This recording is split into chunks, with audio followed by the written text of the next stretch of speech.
Yes, Your Honor. We are more than ready to fight this case. My client here, D4vd, It's David. I mean, Dave, you have a four in the... David. David is more than ready to fight this case. He is 110% innocent, and we were ready to fight this case yesterday. My client is not guilty. Oh, really? You're ready? You're more than ready. Bring it, prosecution. You ain't got nothing.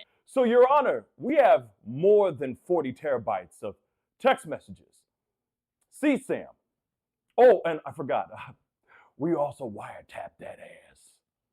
Yeah, he's a monster. 40 terabytes of what? David, what the hell's wrong with you, man? 40 terabytes of CSAM? What the hell you smoking, man? Sorry, Your Honor. Sorry. What the hell? You have a 4 in your... The hell's wrong with you, you little monster? It just doesn't make sense. I don't care. Oh, you don't care. Shut up!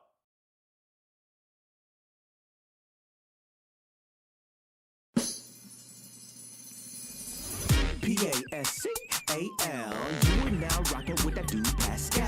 We be going wild, Haitian in the building, so original. Got the haters catching feelings. Get your hands up to the ceiling and keep them held high. Cause St. Louis isn't ready. Forget about it, goodbye. Hold on, we just saying hi. Five somebody, rise up. Weekdays, catch us live. Somebody, let's go.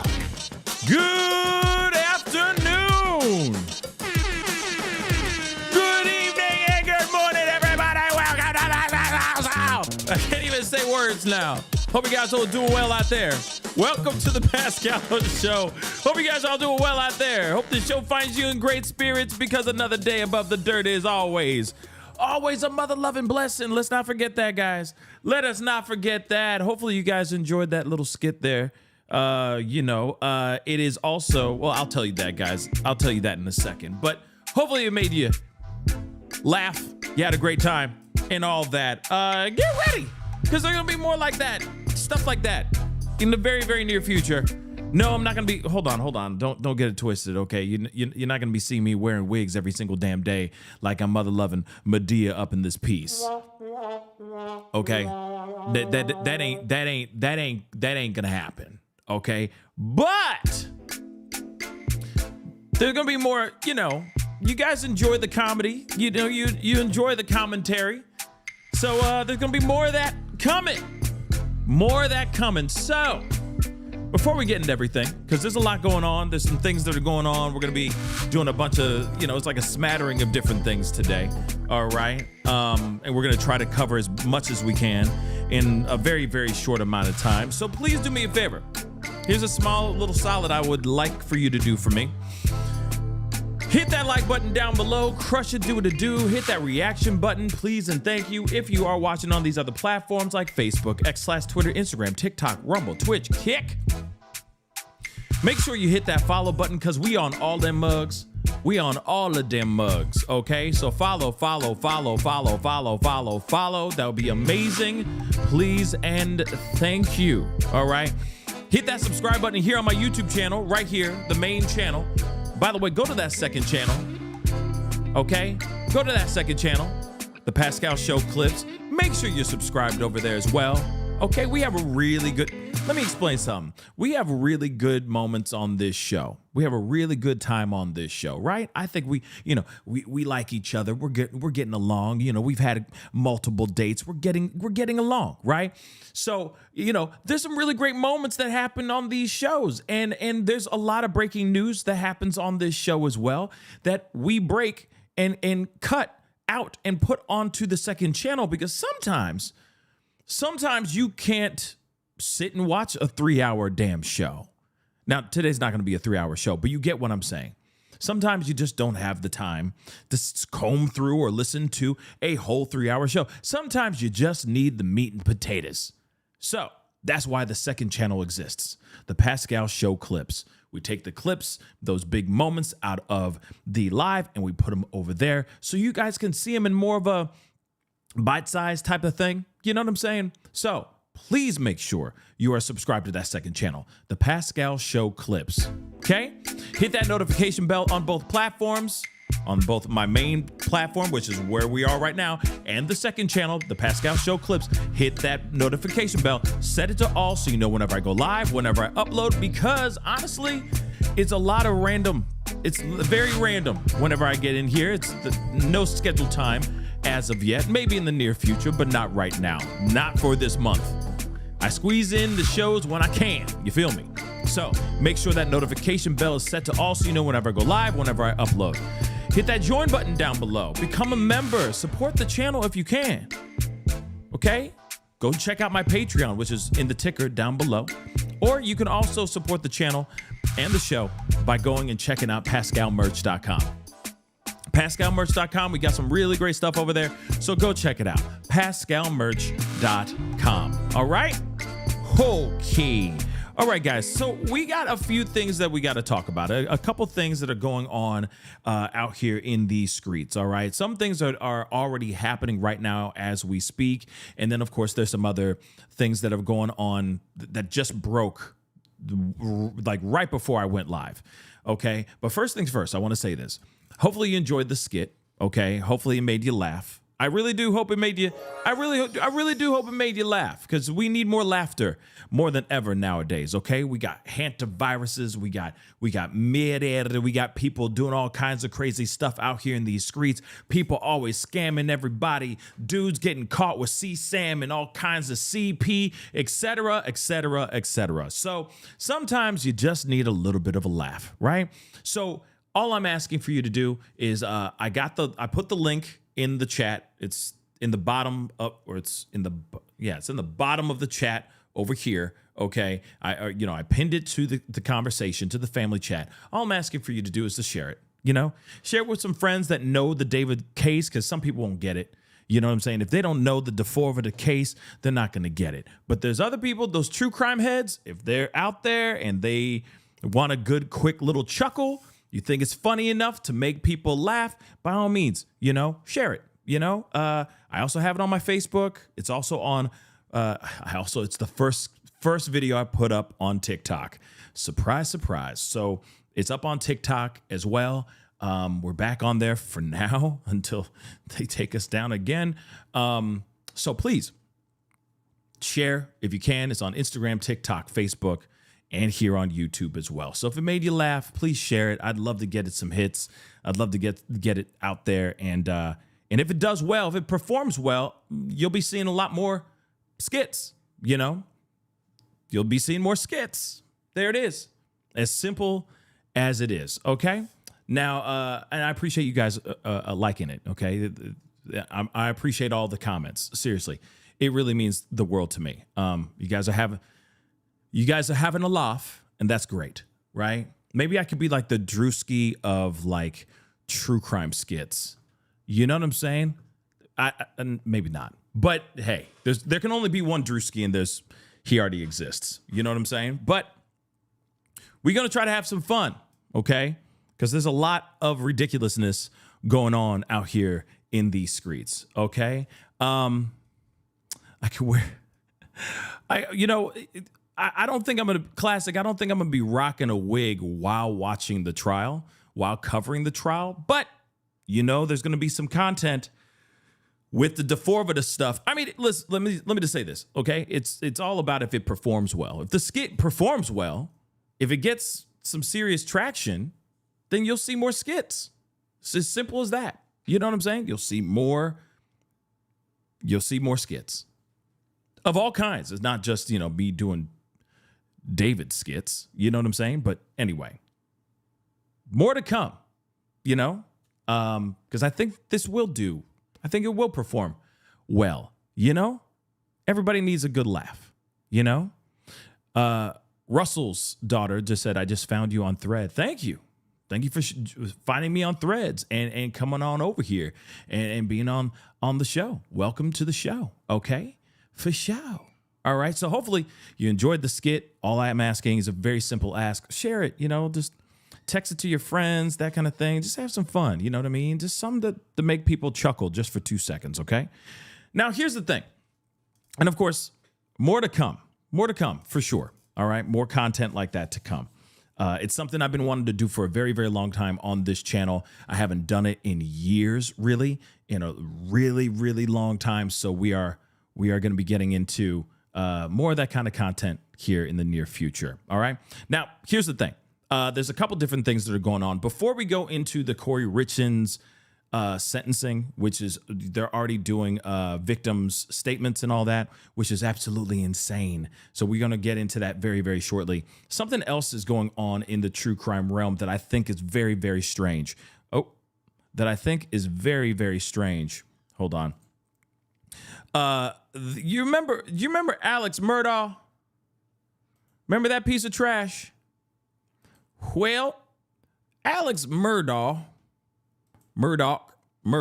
okay. He well, I'm gonna let this video speak for itself. I'm just gonna let this video talk that talk. Let's just get into it. Well, this just in, some breaking news in South Carolina, where the state's highest court has granted Alec Murdaugh a new trial in the murders of his wife and son, overturning his convictions. Remember how big of a case this was?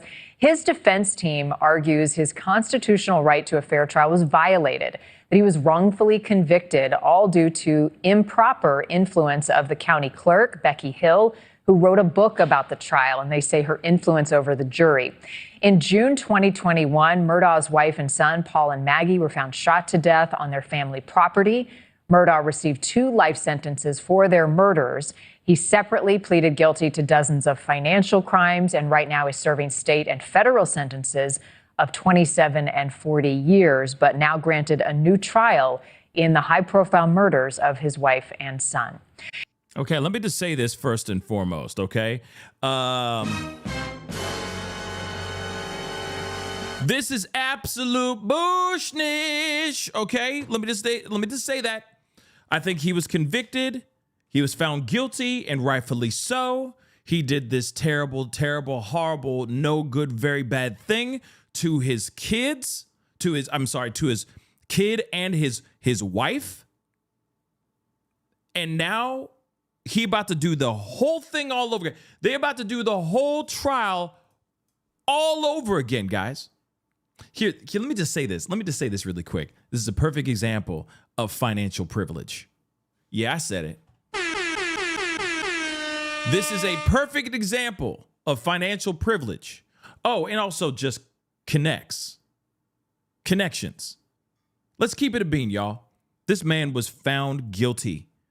They found enough evidence to bury this dude. And now, because he's got friends in high places, or in my personal opinion, in low places, he was able to get this overturned, and he's going to have an opportunity to do this crap all over again. So we may see Alex Murdaugh, or we are going to see Alex Murdaugh, okay, Murdaugh, back up there talking about Maggie, Paul, my Maggie and Paul. That BS with the snot bubbles just coming out the side of his freaking face. Yeah. We're going to see all of that crap all over again, guys. Let me just make that abundantly clear, okay? Which is absolute trash. JLK, the video at the kennels that his son took was enough to seal it for me. Exactly, JLK. Okay, see, some of y'all know your true crime. Man, let me just.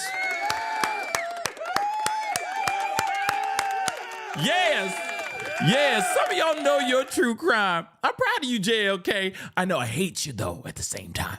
But yeah, I'm proud of you, though, JLK. Okay, I hate you. But here it is, okay? Dang. They had enough evidence to take his ass down, and they did. And guess what? This mother lover is about to do this all over again. All freaking over again, okay? And Trey's like, man, I'm so lost, dog. I don't need it. Just ChatGPT it for like 2 seconds, man. If you don't know this case, just look it up, baby. Just Google AI it. It'll give you a quick synopsis. You know what I'm saying? It takes 2 seconds, man. Okay, Trey? Okay, you hear? Yeah, we heard, bro. We heard. Okay, Trey? Okay, Trey? We heard. We heard. Okay, we right here, bro. Okay, twin. All right. So let's continue on, shall we? Shall we? But this is horsenish. Okay? This is hog water. Okay? This is absolute trash, in my opinion. Let's continue getting this blood boiling. Thank you for watching. Oh, and whoa, that just came out of nowhere. There was no heads up, no nothing. Okay. Well, one thing is for sure, we have the likes of WFLA talking about this as well. So we gonna see what they got to say about that. Real quick, before we go into the conversation of this sentencing, which in my personal opinion, this chica,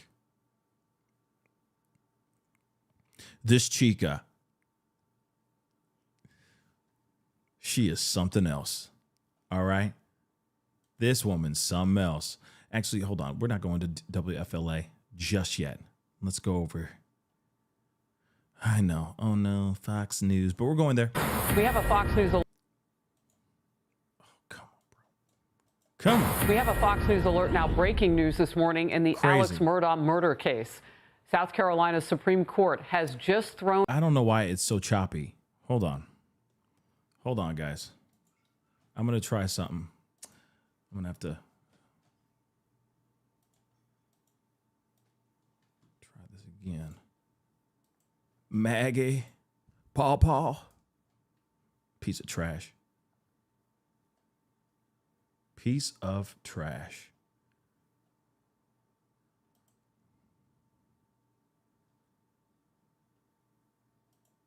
Just thrown out Alexander Murdaugh's conviction for killing his wife Maggie and son Paul. The court is ordering a brand new trial after finding the court clerk improperly influenced the jury. Murdaugh will remain in prison on financial crimes. The story, of course, captivated the country, sparked documentaries and movies as well. Madison Scarpino is on it. Madison. What? Hey, Harris, yeah. Oh, shoot. Hold on. You guys can't see that. My bad. Let's try that. There we go. Try that again. I'm so sorry, guys. Breaking news this morning in the Alex Murdaugh murder case.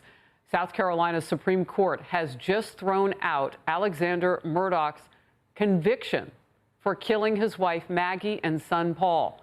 The court is ordering a brand new trial after finding the court clerk improperly influenced the jury.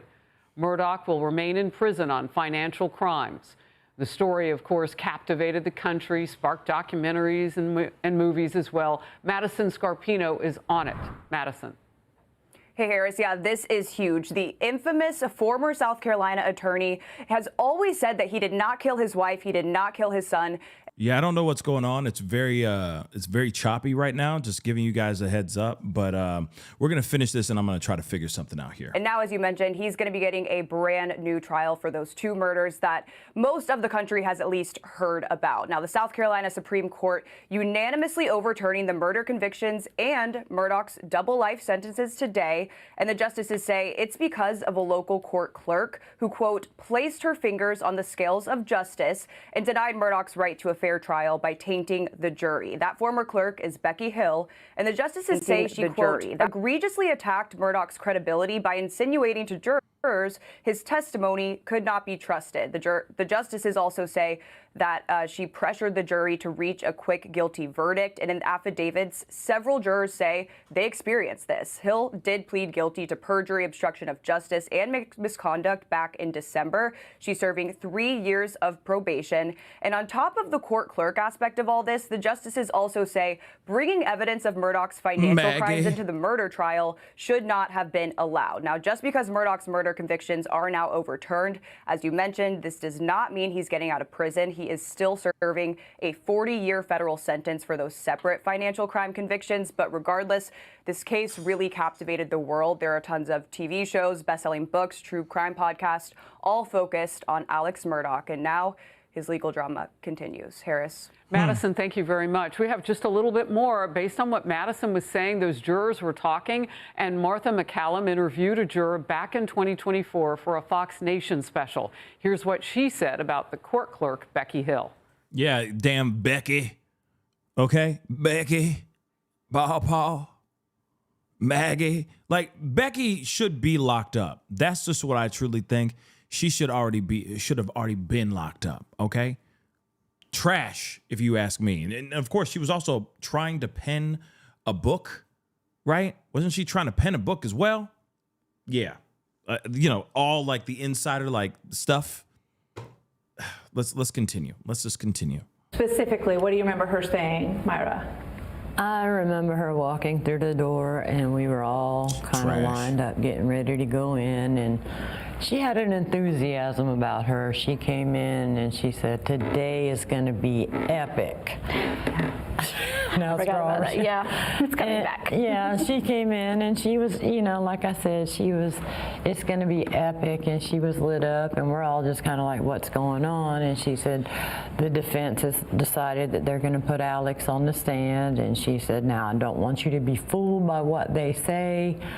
Pay close attention to his body language, his movements. You're going to hear a lot of things.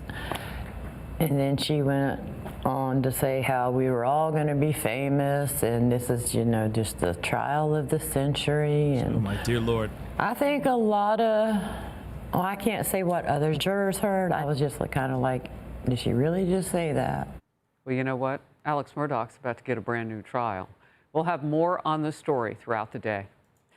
Interesting, right? She's sitting there going, "Oh, this is going to be the trial of the century. Get ready, because you guys are going to be infamous. We're all going to make a whole lot of money. We're about to, we're about to find success more than you ever believed, than you've ever can imagine." This woman was going out of her way to find some way to monetize this situation. And now, because of her dumbass, we got to go through all this crap all over again. So it's the trial of this. I wouldn't say it's the trial of the century. I mean, we did go through the Diddy stuff. We did go through, David's case, D4vd's case is pretty heavy as well. Okay, let's just keep that a bean. All right. So we about to see some really, really crazy stuff here very, very soon. All right. But trial of the century, maybe not. Maybe not, But it was big. It was a big case. It definitely was a big case. Now, hold on. Let me just check something here. I want to see if this is acting the fool too. Hold on one second. No, it's not. Thank God. Okay. Let me just see if I can pull up a few more things. Yeah, the internet, sorry, like my computer kind of like shut down on me randomly right while I was live, like getting, like you guys were in the backstage, that kind of thing. I was playing the music, the theme music, so on and so forth. And then all of a sudden, it just went to, I don't know, this thing has been very, very weird. And yeah, Bellin, I'd like to know when that's going to start too, right? When is Nick Reiner's case, trial going to start popping off? We don't know yet, right? And then D4vd's case is going to be a big one too. I mean, like I said, there are so many big cases that are coming up. Unless these people go, hey, never mind, I'm guilty. Like, I feel like David's going to do that here soon. I think over time, he's going to literally say, okay, I'm looking at potentially the DP. I don't want to die. So how about I just say I'm guilty and confess to the wrongdoing. I think that's what's going to happen. Kind of like a Brian Koberger situation. That's what I truly think. But, we'll see. We'll see what happens, right? But hold on one second. Hold on one second. So what we are going to do, because I kind of had to shut everything down, which sucks. We are going to go straight over to the sentencing part, to Kouri Richins' sentencing. Now, let me explain to you about the Kouri Richins case, okay? Before we start getting into this whole thing and all that, because it's already been going on, okay? But there are some victim statements that I kind of want to listen to. You know, there's family members, etc., that are speaking out. But if you could see the girl in the green right here in the background, if you could see my mouse moving around, okay, that is Kouri Richins. Let me explain something about, and this is just a very brief, broad stroke of Kouri Richins. Okay, Kouri Richins is an absolute monster as well. Okay, she is a piece of mother-loving trash. Let me explain. She went out of her way to poison her own husband, Emry Richins. In fact, she tried to take his life before. She tried to poison him in the past, and it didn't work out. But for some odd reason, he still decided to stay with this crazy chica. And then she tried it one more time, and he passed away.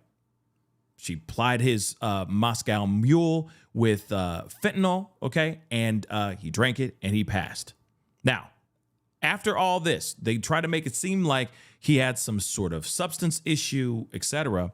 She went out of her way to write a children's book. So she wrote a children's book off of basically trying to capitalize off of the murder that she committed on her then husband.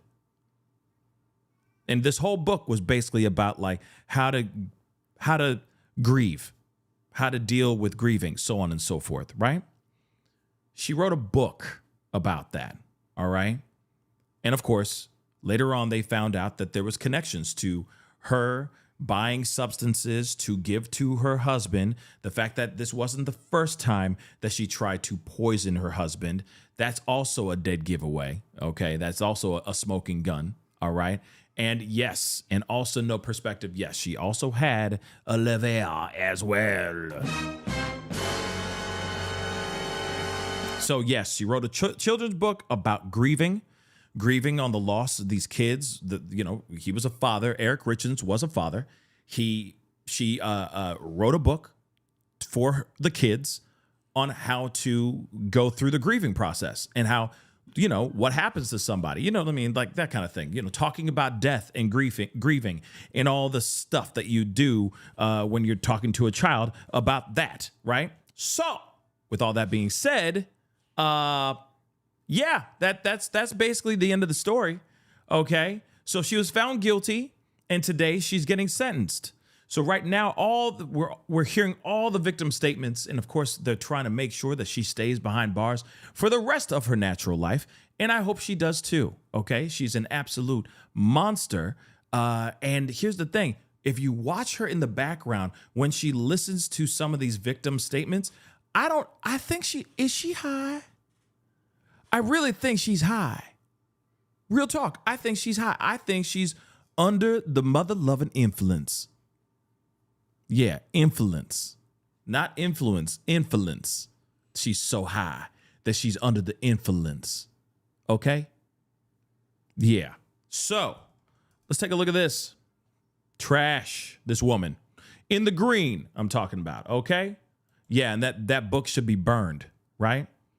I wonder if it's still on sale on Amazon. I wouldn't be surprised if it still was. Real talk. Because somebody out there trying to buy it, But she's in the background, like just making funny faces to her lawyer and everything. It's like, you have no remorse, or you must be under the influence. You must be high. That's just the only other thing I can think of. She must be high. See his grandsons, unless he could convince me, as Eric's trustee of his trust, to capitulate to her legal demands and give her all the trust assets. I'm gonna speed it up a little bit. Hold on. Provided them with false false and harmful information about me and my family. When DCFS took She doesn't custody of the care. boys following Kouri's arrest and asked where they would like to go, they expressed fear of my family. The fear was not based on reality, but on what they had been told. For over a year, Kouri led them to believe that I hated them, that I was attempting to take Eric's money for myself, and that I intended for them to be left without support, that they would be homeless and starving. These statements were entirely false. Let me just say this really quick, okay? Obviously, we're just kind of getting plopped right in the middle of this. Some of y'all aren't really savvy to this case and everything, and I get that. But also, this was a very, very big case. We didn't cover the actual trial when it was going down. But here's the thing. Just look at her expressions. Just look at her expressions. They should tell you proof positive that this is a person that doesn't give zero damns. They don't care. She doesn't care. She's absolutely out her mind. That's it.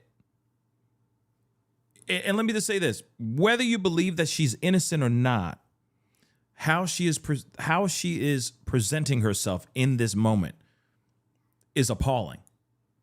How she's reacting to everybody. It almost seems like she's leaning over to her lawyer to make jokes, to constantly make these side jokes, these side comments, etc. You know what I mean? She either on something, Trey, or she cray, or both. You see what I'm saying? Maybe she realizes this is the last day she's going to ever see any of these faces ever again. She's going to be locked up again. She's going to be in that prison. Orange is the new black in it. Okay? Doing that lesbian seagull. I don't know what it is, but she going to be doing something. She ain't going to see none of these faces ever again. So maybe she's like, F it. I am going out. I'm going out with a bang. You know what I'm saying? Yeah, she going to be on, she ain't going to be on that rock. She going to be on that H and that prison wine. Just wait. She going to have neck tattoos and everything in about 3 years. Okay? Thickums as hell. All right? Just wait for it. Wait for it. Okay? This is gonna be crazy. And had no basis in reality. Had they not been subjected to that influence, they would have known the truth. Prior to Eric's death, our families were very close. My daughters and his sons had strong friendships, and I had a meaningful individual relationship with each of my nephews. I spent time riding horses with one, helping another identify summer coding programs, and the youngest participated in ice skating lessons with my daughters. Our families shared holidays, worked together on our family ranch, took trips together, and I was present the day each of the boys were born in the hospital. The boys have expressed their confusion about these circumstances. They have stated that prior to their father's passing, both Eric and Kouri frequently told them if anything were to happen, they should go with me, that I would care for them and support them. Following Eric's death, however, those messages changed. After Eric passed away, Kouri prevented all contact between our family and the boys. She prohibited communication and continued to provide them false information about us. When we were finally able to see the boys again, approximately 15 months after Eric's death, the boys hardly recognized the relationship we had. Instead, they viewed my family and me with fear and hestation, as though we were strangers. Kouri also went to great lengths to jeopardize the boys' financial futures. And I know you are very aware of this. Among other things, she drained the personal bank accounts that Eric had set up for his boys as college funds. She allowed the boys' Social Security survivor benefits to be funneled to individuals who were not taking care of the boys. And she sued me in my role as Eric's trustee and personal representative, not once, not twice, but 3 separate times. The goal of her lawsuit is singular. She wants all of Eric's assets for herself. Despite her lies and fanciful public portrayal, she knows that none of Eric's assets are going to me, my dad, or my sister. In fact, she knows exactly where Eric wanted everything to go, and that is to his boys. And yet, for 4 years, she has aggressively tried to take their inheritance from them. Even now, despite her erroneous debt, a murder conviction, and a string of pending felony financial charges, Kouri's civil lawsuits live on. Those lawsuits have been emotionally grueling, all-consuming, and unimaginably expensive. And tragically, every dollar on those suits is a dollar that Eric's boys will not get. Of course, Kouri can't have other people or the public thinking that she's trying to take away her children's inheritance. So for the past 4 years, both in court and in the media, she has demonized and vilified me. She has hurled wild accusations in my direction, including that I hacked her bank accounts, forged her bank statements, paid off witnesses, unduly pressured law enforcement into investigating her, and quietly pulled the Summit County prosecutor strings. It is despicable that for doing nothing more than trying to honor Eric's wishes, Kouri has cast me as the evildoer here. Just as bad, honoring Eric's wishes has landed my sister and myself, and unbelievably, my 2 daughters in Kouri's crosshairs. One of Eric's sons recently told me that Kouri used to say, "I will get them one day."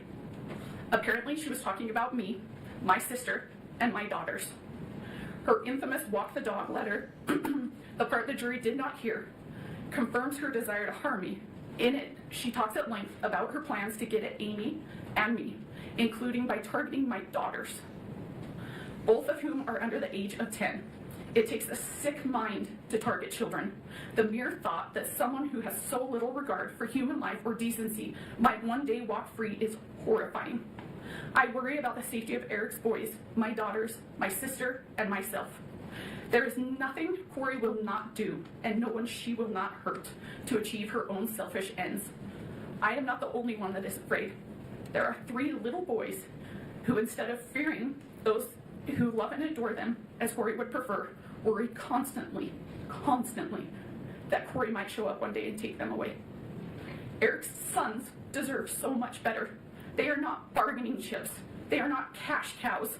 They are not props for some twisted children's book about grief and loss. And yet that is what they've been reduced to by Kouri. To my unending sadness and horror, Eric himself understood all too well the danger she posed to his children and to his family. When Eric told me he had changed his estate planning and appointed me as his trustee and personal representative, I begged him to end the marriage and go his separate way. By that point, he had already consulted with a divorce attorney and was deeply afraid that he might not be awarded sole custody of his children. He made the heartbreaking decision to stay because he could not accept the risk of what might happen to his sons if Kouri had equal custody. He told me he would live his life through hell every single day of his life until his youngest was 18, because he believed Kouri was the most evil person he had ever met. He knew that his sons did not like her. He told me as much many times. He knew that they would prefer to be far away from her, but he also knew that divorce carried significant risks. And he said he could never allow his children to spend half of their time alone with her, because he was certain they would be exposed to harm and things no child should ever experience. He made it clear that in his mind, if Kouri were given equal custody, his children would be in the care of someone he believed to be deeply dangerous. He feared the people they could be exposed to and the damage that could be done. At the same time, he spoke with deep love and admiration for his boys. He told me that they were the most amazing boys in the world, and that none of this was their choice, and none of it was their fault, and that he would do everything in his power to protect them for as long as he possibly could. Kouri loves to go on and on about how this case is a media sensation. She's right. News outlets from here to Europe have covered it. There have been countless newspaper articles, podcasts, and TV specials about it. Every hearing is live streamed on numerous YouTube channels. Every filing is scrutinized by internet lawyers and true crime junkies. There is no question that this case is famous, and that Kouri is now famous. But what Kouri never mentions in talking about her fame and notoriety are the reasons why this case is now famous. It is famous for how appalling and sickening it is. It is famous because a mother meticulously planned to kill her husband, killed him while their children were sleeping in the next room, and then had the audacity to hold herself out as the author of a children's book about grief and loss. It is famous because she spent time Googling luxury prisons for the rich in America. It is famous because from her jail cell, she scripted a bunch of phony testimony so that her brother could perpetrate a fraud on the court. It is famous because she victimized her own children and threatened to victimize Eric's nieces. Mary, the fame and attention are directly proportional to the evil that has gone on here. This is not a situation where the idea of rehabilitation should be entertained. In taking Eric's life for her own selfish gain, Kouri did not only harm Eric, she permanently harmed 3 kids who were under the age of 10. She took away a dad, a son, a brother, an uncle, a grandson, a nephew, a cousin, and a friend. Eric's death has caused immeasurable pain to so many. Obviously, there's nothing the court can do about that. And you cannot bring him back. But what you can do is give Kouri's victims at least some measure of closure. To that end, I ask that the court impose a sentence that ensures Kouri never has the opportunity to harm Eric's children or our family again. Please do not let my brother's life be worth nothing more than a 25-year punishment. Please do not leave those boys to wonder whether Kouri might track them or their children down in the future. Please do not create a possibility for Kouri to endanger Eric's boys, my daughters, my family, or anyone else ever again. Please sentence Kouri to a life in prison without the possibility of parole.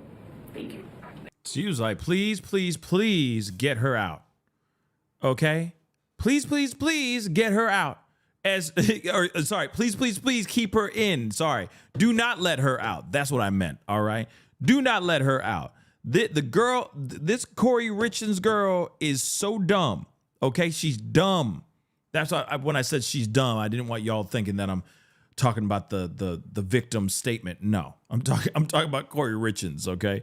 She is absolutely dumb because the whole time she's sitting here like going, you know what I mean? Like constantly doing all this side commentary. And it's like, you could tell, it almost seems like the lawyer that she's with is like slowly kind of trying to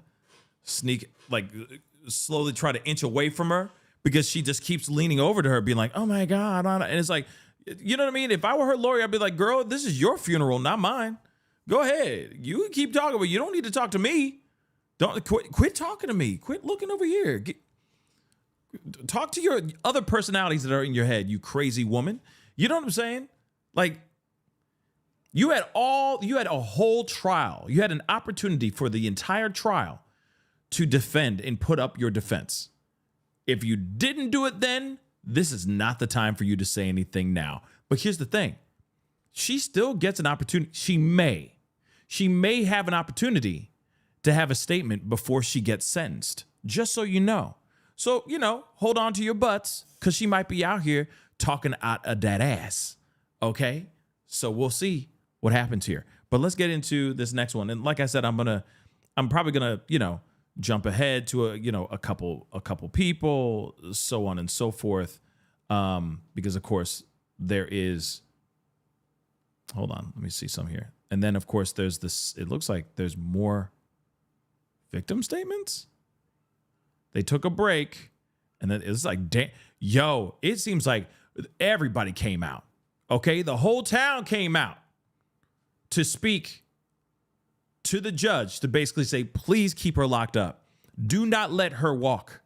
Please keep her locked up. That's crazy.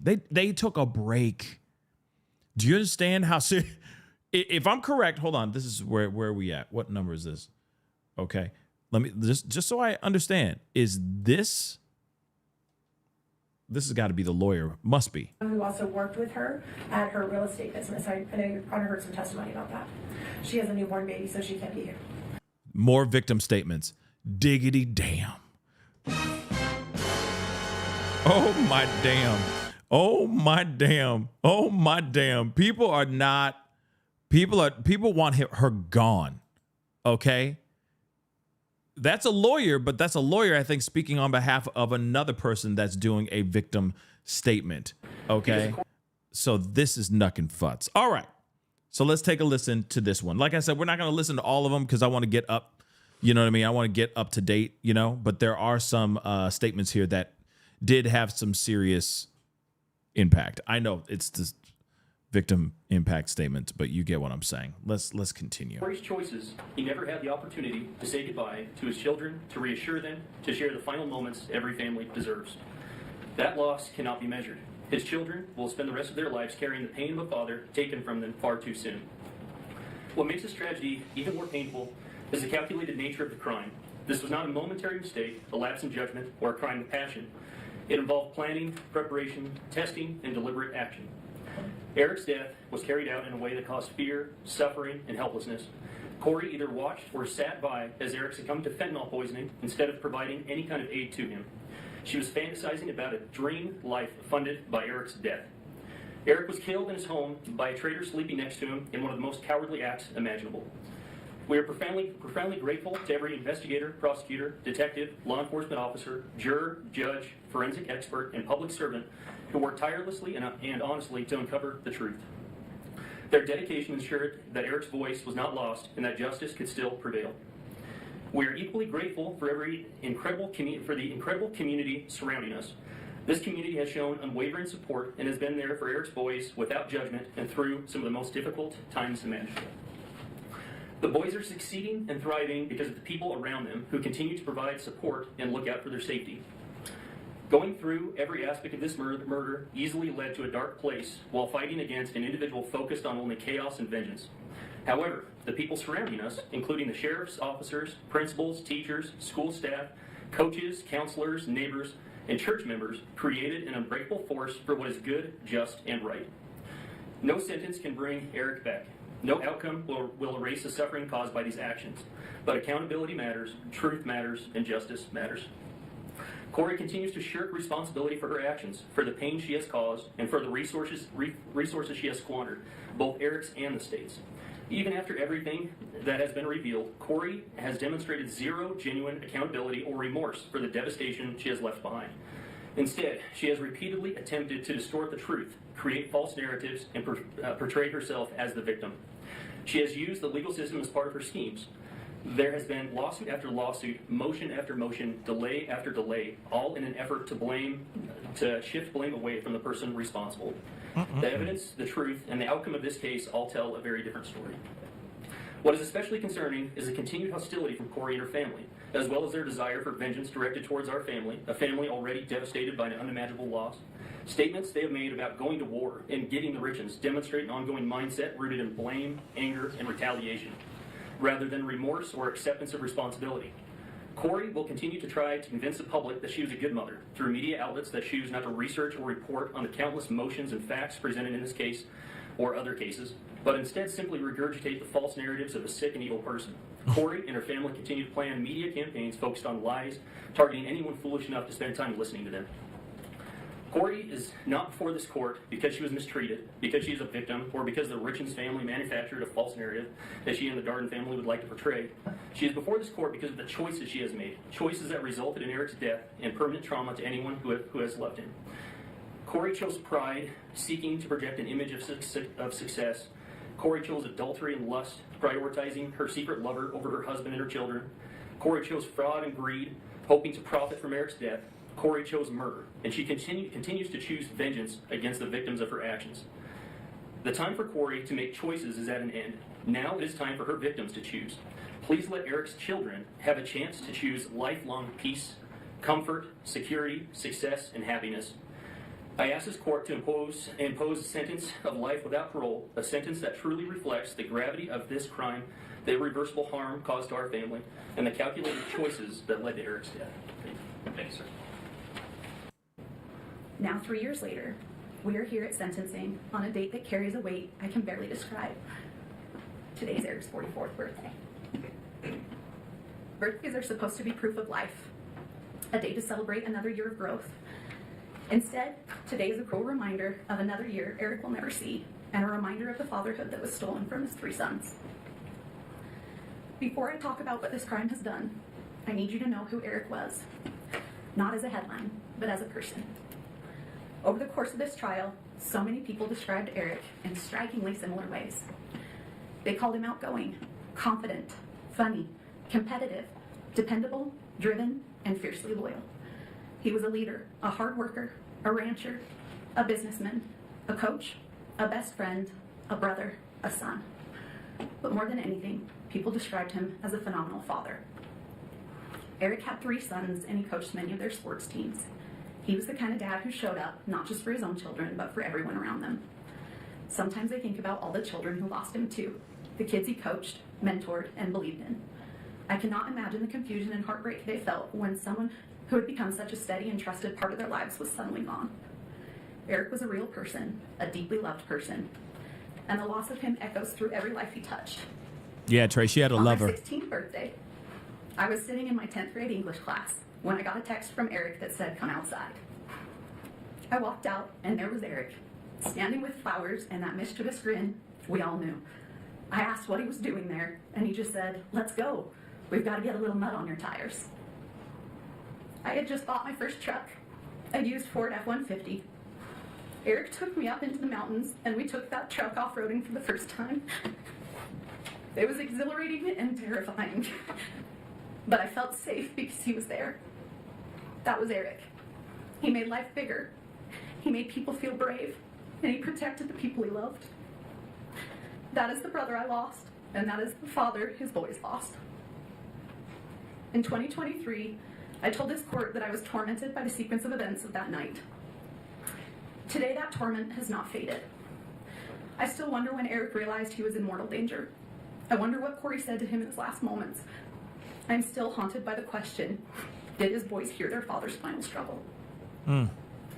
If Eric had died of an illness, we would have cared for him. If it were an accident, there would have been kindness. But there is no comfort here. In his last moments, after being intentionally poisoned, my brother was faced with the ultimate betrayal. Eric's sons were 9, 7, and 5 when their world was shattered. They are now 13, 11, and 9. These are the years when a boy learns how to be a man by watching his father. What makes this crime uniquely heinous is that their grief will never pass. It will reinvent itself at every milestone. This crime didn't just happen once. It happens every single morning when those boys wake up and realize their father is still gone. They did not just lose their father, they lost the life they knew. Eric's death didn't end the harm. It began a grinding process of re-traumatization. Early in this process, I remember being told this case would be a marathon, not a sprint. We did not understand how every hearing, filing, delay, and public narrative would reopen wounds all over again. As if losing Eric was not painful enough, our family was then forced to grieve under public scrutiny. After the publication of the grief book, our family became the subject of public narratives, attacks, and speculation. At one point, I received a message sent from a burner phone that said, "You think you're funny? Kouri will get the last laugh. Yo, that's Your crazy. jealousy is as disgusting as your family." Law enforcement later confirmed Wow. through warrants that the message came from Kouri. What? That moment stayed with me because it captured what these years have felt like. Not just grief, but intimidation and distortion. Yes, our family hired a private investigator. But when someone you love dies suddenly and deep in your gut, you believe something is terribly wrong, you do not stop searching for answers. Yo, I'm sorry. I hate to pause it really quick, but you mean to tell me she went all the way out of her way to go get a burner just so she could harass family members of Eric's siblings? She went all the way out of her way to harass them after the fact. Oh, she done lost her marbles. All right, you know that she gone. She gone. So as you see in the background with her wearing her fluorescent green, jumpsuit, whatever this prison thing is, I don't know what that is. Okay. You clearly see that she's completely disconnected from the world. She's disconnected completely from reality. This is not somebody that's well in the head. And yeah, she's an absolute danger to any person that she's close to, that she loves, that has loved her, that has cared for her, that has ever considered her a friend or confidant or sibling or a lover. She should be locked up for good, y'all. She should be locked up for good. The real question is not why would you investigate? The real question is, what wouldn't you do? What wouldn't you do for your brother, for the truth? I also feel compelled to address the emotional toll of the trial itself. As the designated victim representative, and more importantly as Eric's sister, I have a right to be present in the courtroom. Yet during the proceedings, I was essentially kept in the dark. Due to the courtroom layout, I could not see the exhibits or the evidence. When we requested simple accommodation, we were told that the trial was being broadcast on court TV and I could excuse myself and watch from home with the rest of the world. Being told that my right to be here was interchangeable with a television broadcast was a profound violation. I did not want to watch Eric's life and death as content from my couch. I didn't want to go home after a grueling day and listen and watch it all over again. I had a right to be here, to face the evidence directly. Still, to this day, I have not been able to rewatch the trial because it's so time-consuming and painful to relive. I still have not seen all the evidence that was presented. Your Honor, I need to say this clearly. Someday, those boys will grow up and look back at the records of this trial. I need the truth to be the only thing they find. The claims made against Eric's character were not just legal defenses, they were acts of secondary violence. Eric was a protector, not a predator. These lies were a desperate attempt to justify the unjustifiable, and they have added a layer of cruelty to our grief that is nearly impossible to bear. I also need to correct the record on a few misrepresentations. First, the prenup. It was provided well before the wedding, not in a last-minute way. Second, the incident between Kouri and me.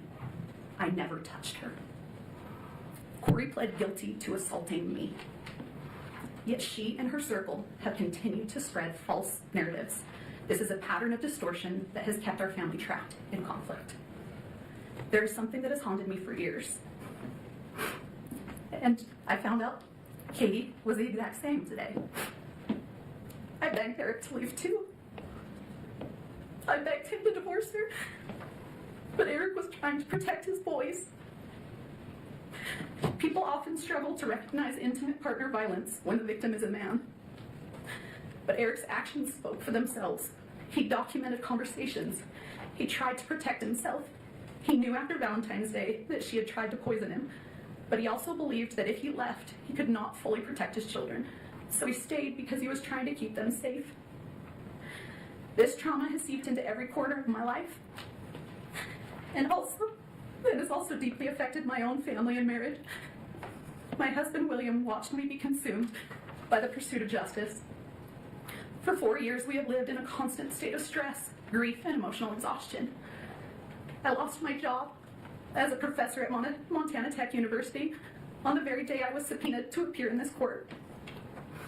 Eric was so proud of me earning my PhD, and teaching students was something I love and that made me proud. It now seems like another thing that Kouri's actions have taken away from me. But the most devastating loss is one that isn't in any police report. Because of the unrelenting stress of this investigation and the constant attacks on our family, I suffered a traumatic miscarriage of twins. We lost our children. We lost the future we were building. Kouri's actions That's didn't crazy. just end one life. They reached out and stifled the lives of my unborn children as well. That loss lives inside this tragedy too. Eric's murder did not just take someone from my life. It plunged me into a darkness. It stole the light I once carried. It erased the future I had planned. Every day, I wake up and step into this same crushing emptiness, where time itself feels frozen and meaningless. The laughter of my future children, the warmth of my family, the simple joy of waking to a new morning, all of it has been devoured by this crime. This grief is limitless, resembling the ocean. Sometimes it softly touches the shore, other times it pounds against it with fierce force. Occasionally, it surges like a massive tsunami, overwhelming everything. These changes can occur suddenly, and like the ocean, it cannot be controlled. I didn't just lose my brother. I lost my sister-in-law. I lost someone I considered my friend. We'd had good times together. That loss is so complicated now, Your Honor, because it forces you to grieve someone who is still alive while facing the horror of what they have done. It is grief that doesn't resolve. It just sits there heavy every day. This crime has fractured our family in ways outsiders cannot understand. One of the most painful realities is that my husband and I do not get to see our nephews. This tragedy has created a wall of trauma between us, and that feels impossible to climb. Because of this crime, we are no longer present in those boys' lives the way Eric would have wanted.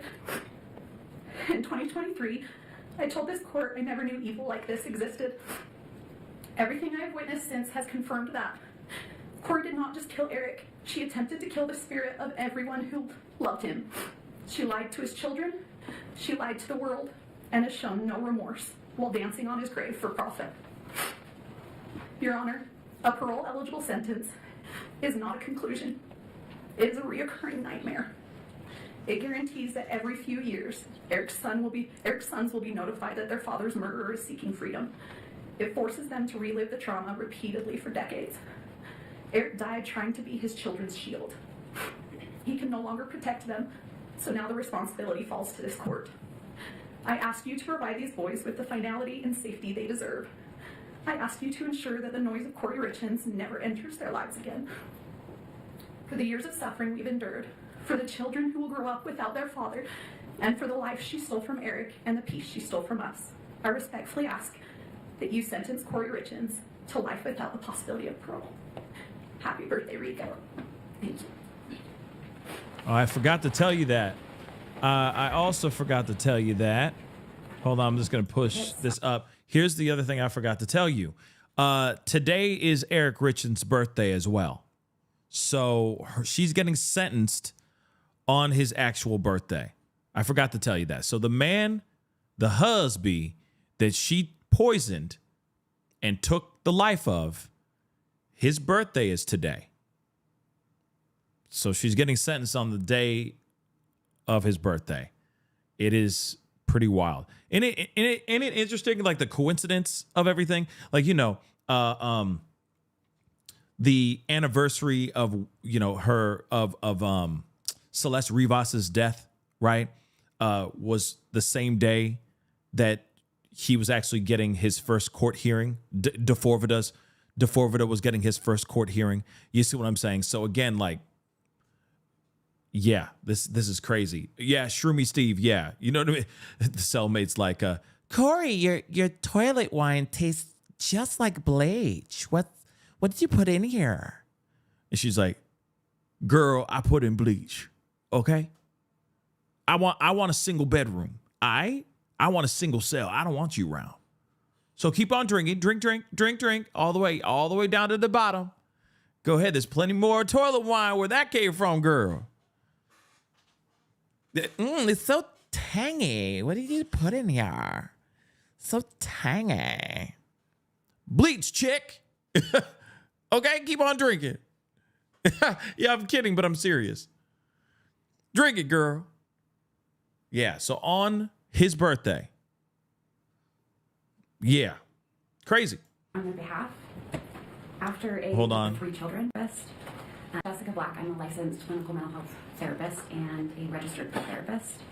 Myself and my colleagues are here today to read the victim impact statements for 3 children. Whoa. We are here as The kids are now speaking out. A statement from all 3 kids. Yo. Advocates on their behalf. After a developmentally appropriate process, the boys were able to decide individually how they wanted to share their statements, and this is what they chose. Our roles are to read their words exactly as they wrote. The boys want the court and the world to hear their side. This is from WR. I woke up to sirens, and there were a lot of people at my house, and I was definitely scared.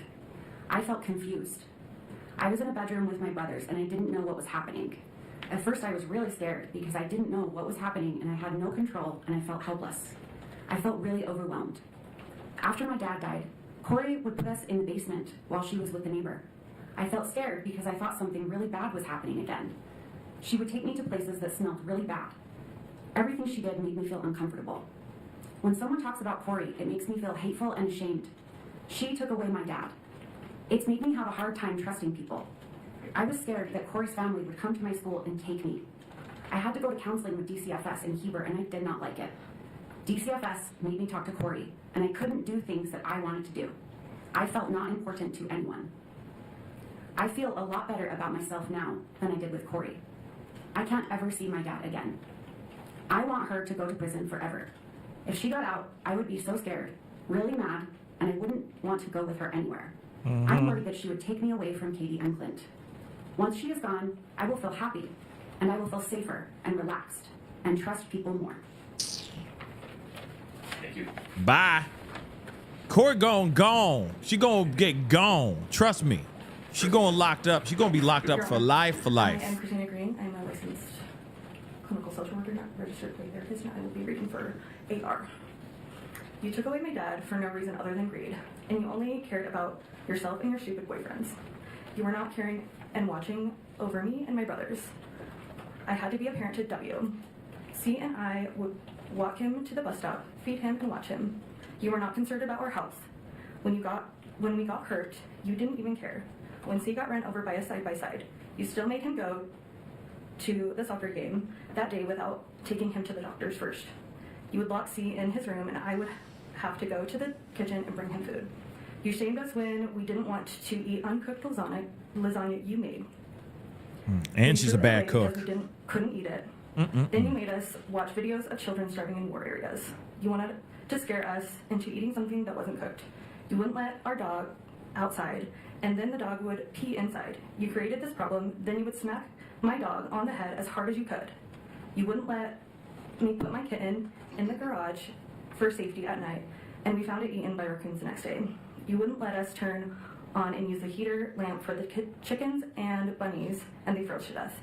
You would always argue with my dad and lock the door. You were not playing the role as a real mother does. You were doing the opposite. Now my dad can't be my coach anymore, can't be at any of my games. He won't be at my birthdays. He can't teach me how to drive. He won't be at my graduation, and he can't take me camping or fishing. You made me paranoid about sleeping on my dad's side of the bed by saying I might die or get harmed when I was trying to be close to my dad after Mrs. Steelers. You took away everything from me and my brothers. I don't want you out of jail because I will not feel safe if you are out. Nope. You have never said sorry for anything that you have done to me and my brothers. I don't want you to hurt anyone again. I know that you will need to stay in jail to fully take accountability for what you did to me, C, W, and my dad. With you in jail, I will be able to continue to feel safe and live a happy and successful life without fear of you hurting me or anyone I love. Bye. Bye, girl. Bye, Kouri. Dang. And a bad cook. And a bad cook. You understand? My name is Sarah. I'm a licensed clinical social worker. Yeah, get that camera up. Therapist, and I'm going to read the victim impact statement for CR. My name and age now. My name and age I was at the time of the crime. CR, age 12, now 13. I was 9 when my dad was murdered. What I would like to see happen if the perpetrator is convicted of the crime, I would like to see Kouri get a life sentence. My thoughts regarding an appropriate sentence for the person who is accused of this crime and if they are found guilty. I think Kouri should get a life sentence because what she did is very sick. Because it had no reason to happen and it impacted a bunch of people, including me. These are some reasons why I think she should have a life sentence. The information I feel is important for the judge to be aware of in sentencing. I think the judge should know that my dad was a good person and very thoughtful and kind and helped whoever needed help. He was always taking the extra mile to help people. My physical injuries as a result of this crime are as follows. I was sleeping and then I went to get a drink of water, then went back to bed. And when I woke up shaking and Bailey called the ambulance and they came and I couldn't talk for a while, I think Kouri had something to do with it because she didn't call the ambulance, she called Bailey and Bailey called the ambulance. At the ER, Kouri resisted to have my blood drawn, and kids who usually have this kind of seizure is when they are a few months old to a year old. I learned later that Kouri bought more fentanyl and had it in the house when this happened. I think this is what happened. She did what she did to my dad in the living room. My experienced emotional injury because of this crime is described as follows. Sad. I feel mad that I have to feel sad. I went from being scared for my life to feeling really good. I was scared for my life because I didn't eat that much. Kouri was always drunk or gone. I was always locked in my room. I can't remember, but I am pretty sure the lock was on the outside. Kouri threatened she would kill my lizard because we didn't want to watch some weird show with her. All of our chickens died because there was no food or water. My rabbit died because we didn't have food or water. The goats almost starved to death because she bought moldy hay and she didn't water them. Nothing ever got fed or watered. Hold up. What was the TV show that she was like, "Yo, I'm gonna RIP your lizard if you don't let me watch this show"? What was the show? Like, was it really that important, bro? You know what I'm saying? What? Yeah, Kouri's a stepmom. Yeah, she's like the stepmom from hell, basically. Yeah.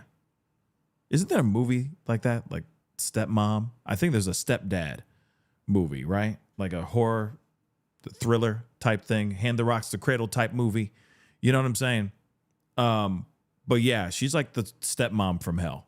So she said, I will take the life of your lizard, because she wanted to watch a TV show. Is it literally just called Stepmom? Okay, it's called Stepmom. There you go. There you go. But that's crazy, yo. That's crazy. Okay? That's crazy. It didn't feel good to worry about my animals. I felt like I had to take care of my siblings. Ash mostly took care of me, though, because I was locked in my room. Ash would bring me food. Kouri would lock me up if I told her she was drunk. This happened pretty much daily. I feel angry that she locked me in my room. I am angry almost all my animals died. I am angry she threatened to kill them. I am angry she killed my dad. I started to feel really good when I moved into a safe place. It was safe because the people around me were safe, Katie and Clint. I felt safe at Jake and Shalina because I wasn't with Kouri anymore. Counseling. I feel annoyed that I have to go to counseling and tell the story about what happened 55 million times. I feel better now because I know it's to help me. I would like to not have to go to counseling. I would like to have to not worry about anything after this trial is over. I want the judge to know. I hope Kouri gets convicted to a life sentence. Kouri is always drunk. I want the judge to know my dad was a good person and I miss my dad. I miss my dad, but I do not miss how my life used to be. I don't miss Kouri. I will tell you that. Thank you. Thank you. You want to know something really crazy? Kids, man, the kids, they gonna tell you everything, okay? They're gonna tell you everything. I'm just gonna keep it real. They will tell you the God honest truth because they see it all, okay? So that was probably I mean, I get it. The other family victims, etc., their statements are real too, but that's probably the hardest hitting info right there. She was always drunk. She was always drinking. She was a bad mom. She was a bad stepmother. Yeah, kids don't lie. And she's sitting there just like with her mouth open, just like shocked. No, don't be shocked. They were watching everything that you were doing. They clearly did not like you at all. And they don't like you even more now for what you did. So that's what you get, girl. In a prayerful hope that mercy What? will prevail over calls for retribution. Hold on. As the state has conceded in their briefing, in order to... I'm going to skip ahead because that is just audibly just a nightmare. Hold on. Let's see what else we got here. Good morning, Your Honor. Kouri's mother, Lisa Darden, is here in the courtroom. She's actually, I feel, given me the privilege to read her words. She was concerned about her ability to read. This is Kouri's mama. Or a lawyer is speaking on behalf of Kouri's mama, if I got that correct. Okay? Crazy. Your Honor, Kouri is my daughter. I write to There you it today carrying grief that words struggle to hold. First and foremost, I want to acknowledge the loss of Eric. He was my son-in-law, my friend, and a truly wonderful father. Eric had a kind heart and a generous spirit. He was deeply loved, and he will never be forgotten by me or by the many people whose lives he touched. Eric once saved my life, and I have carried that gratitude with me every day since. His legacy lives on most clearly through the 3 beautiful boys he left behind. Your Honor, I speak today as a mother and as a grandmother. The children are my greatest concerns. These 3 boys have endured unimaginable loss and upheaval in their young lives. They lost their father, then their mother, then the sense of safety and continuity every child deserves. Their world has changed again and again through no choice of their own. Whatever sentence is imposed will shape their lives forever. Whatever sentence is imposed, that was their choice. I will continue to watch the boys grow, whether at school events, or sporting activities, and throughout their lives. I will keep them in my prayers, hoping they grow into emotionally stable and resilient young men. Kouri is more than the worst day of her life. She is a mother who has devoted herself to her children since the day they were born. Before all of this, she was deeply involved in their schooling, their sports, their faith, and their community. She coached teams, volunteered weekly at school, led youth programs, and taught her boys compassion through service, from food banks to flood relief to helping firefighters and families in need. Her life centered on her family and on helping others. In many ways, everyone impacted by this case has suffered loss. However, the greatest burden has fallen on 3 innocent children. These boys have experienced repeated disruption and trauma at an age when stability is essential. Before these events, they lived in a loving home with 2 devoted parents. They were surrounded by family, supported emotionally and financially, and deeply connected to both their mother and father. Their lives revolved around school, sports, family traditions, and feeling safe and loved. That sense of security was taken from them in stages. First, they lost their father suddenly and without preparation. They were informed by officials rather than being guided gently by a parent, a moment that forever changed their childhood. Their mother then spent more than a year helping them navigate grief, modeling compassion and emotional resilience, and working closely with them to understand loss in age-appropriate ways. She even found creative ways to help them cope emotionally during this painful period. Then, they lost daily access to their mother. Once again, they were told life-altering news by strangers rather than family. The boys were moved between placements, disrupting routines and emotional progress, despite beginning to feel settled and supported. Throughout this time, they maintained a meaningful and positive relationship with their mother through letters, phone calls, visits, and counseling. Later, they were moved again, against their expressed wishes, away from family caregivers and trusted relationships.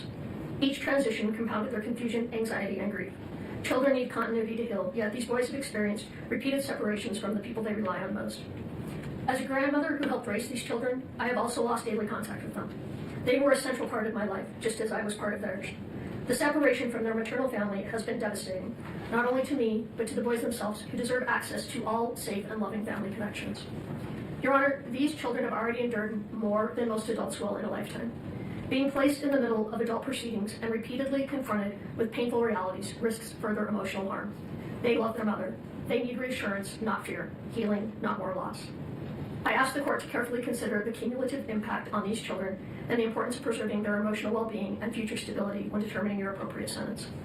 Your Honor, I ask the court to take a moment to consider Kouri Richins as a whole person, beyond headlines or assumptions, and to understand the life she built before this case. Kouri has been driven, disciplined, and committed to growth from a young age. She graduated from high school in 2007, completing her studies a year early. She continued her education and earned her associate's degree in 2010. In 2012, she obtained her bachelor's degree, the same year she became a mother for the first time. In 2013, Kouri married Eric, and together they began building a family. Their second son was born in 2014. Kouri continued pursuing education while raising her children, earning her master's degree in 2017, followed by the birth of their third son shortly thereafter. Professionally, Kouri has consistently worked to better herself and provide for her family.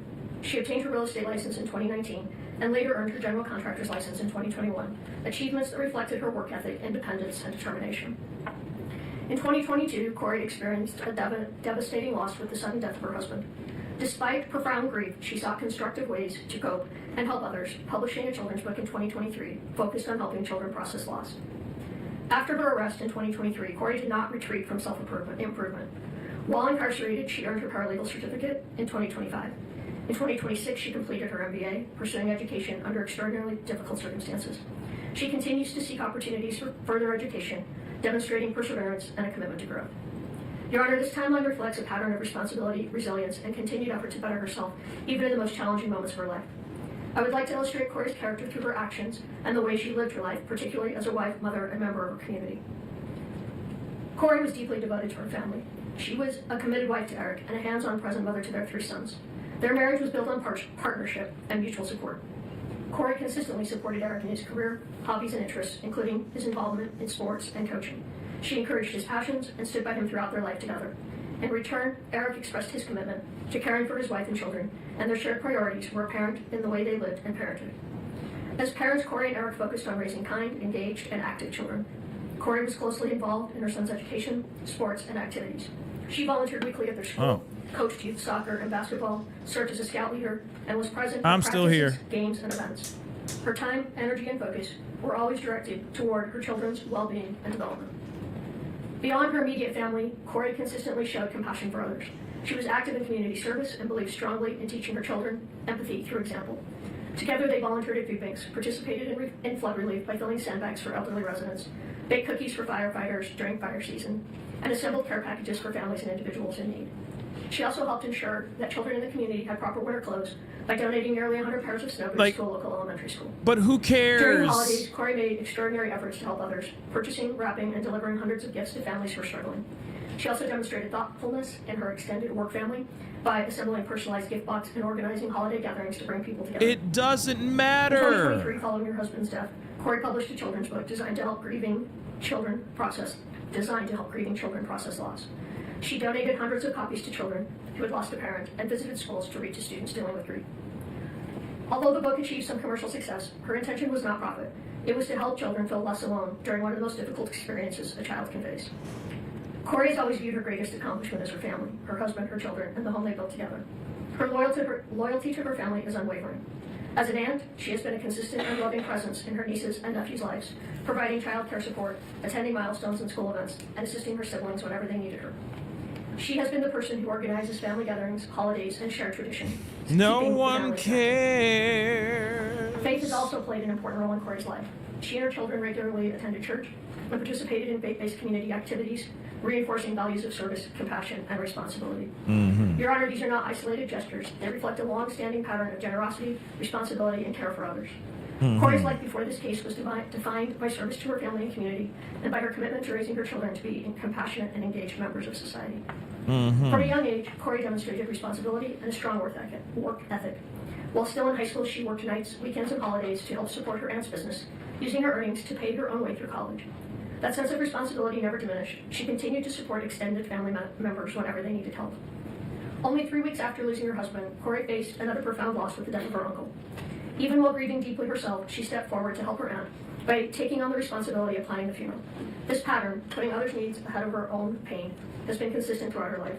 Kouri has always believed that no one should have to navigate grief or hardship alone.